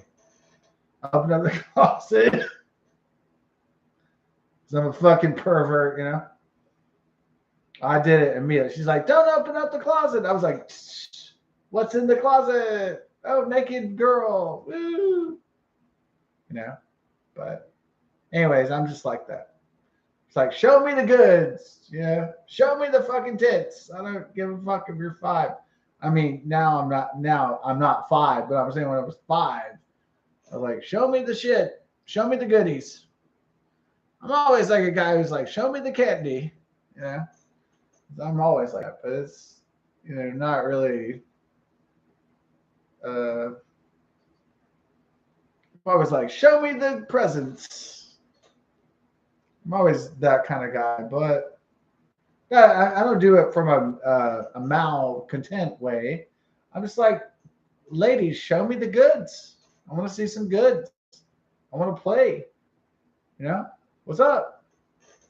So I'm just joking around. Like I'm not trying to be perverted, or I'm not trying to be an evil person. I'm just like, hey, let's get down to it.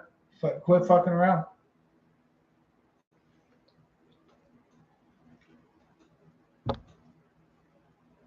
Shit. Let's get real. Like, take it easy and shit. All right. I just wanted more spice to the. It was like, it's kind of boring. The kids playing with the toys. Like, I wanted some, like, at least out in Dayton Woods, like, we would get the G.I. Joes. It was really fun. Oh my God, it was so fun. Like, playing with the G.I. Joes.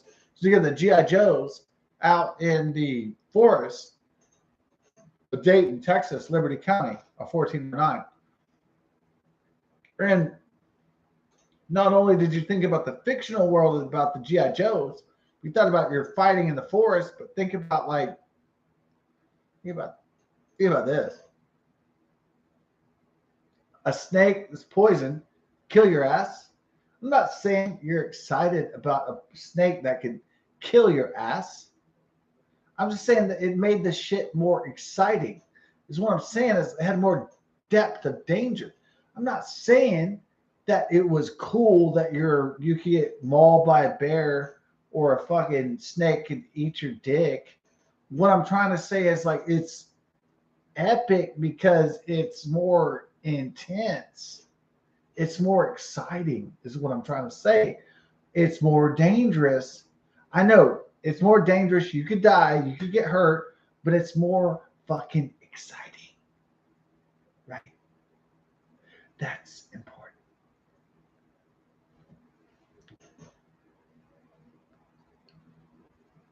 So the reason why you go join the military is because it's exciting. The reason why you go to space is because it's exciting. The reason why you try to go ask that blonde chick with the big tits out is because it's exciting. The reason why you go to the wilderness forest, you go to Australian outback and go to the Great Barrier Reef is because it's fucking exciting. You don't do it because it's boring. You know that if you go on this quest, this adventure, you can get hurt, die, or your reputation could be destroyed. And that's thrilling to you, isn't it? Of course it is. Safety isn't exciting, but the wilderness is always exciting. It's always dangerous.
People are excited by the wilderness, not because they want to die or feel pain, but the excitement.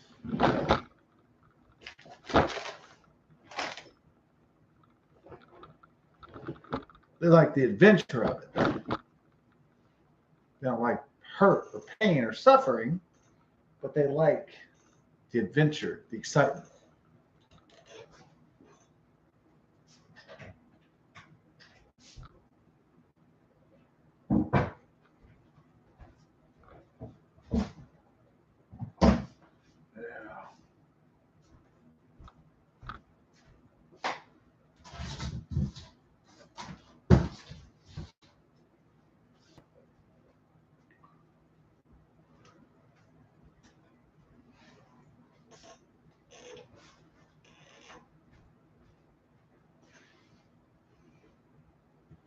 A little bit chillier as nightfall came down. After having some cold brujas.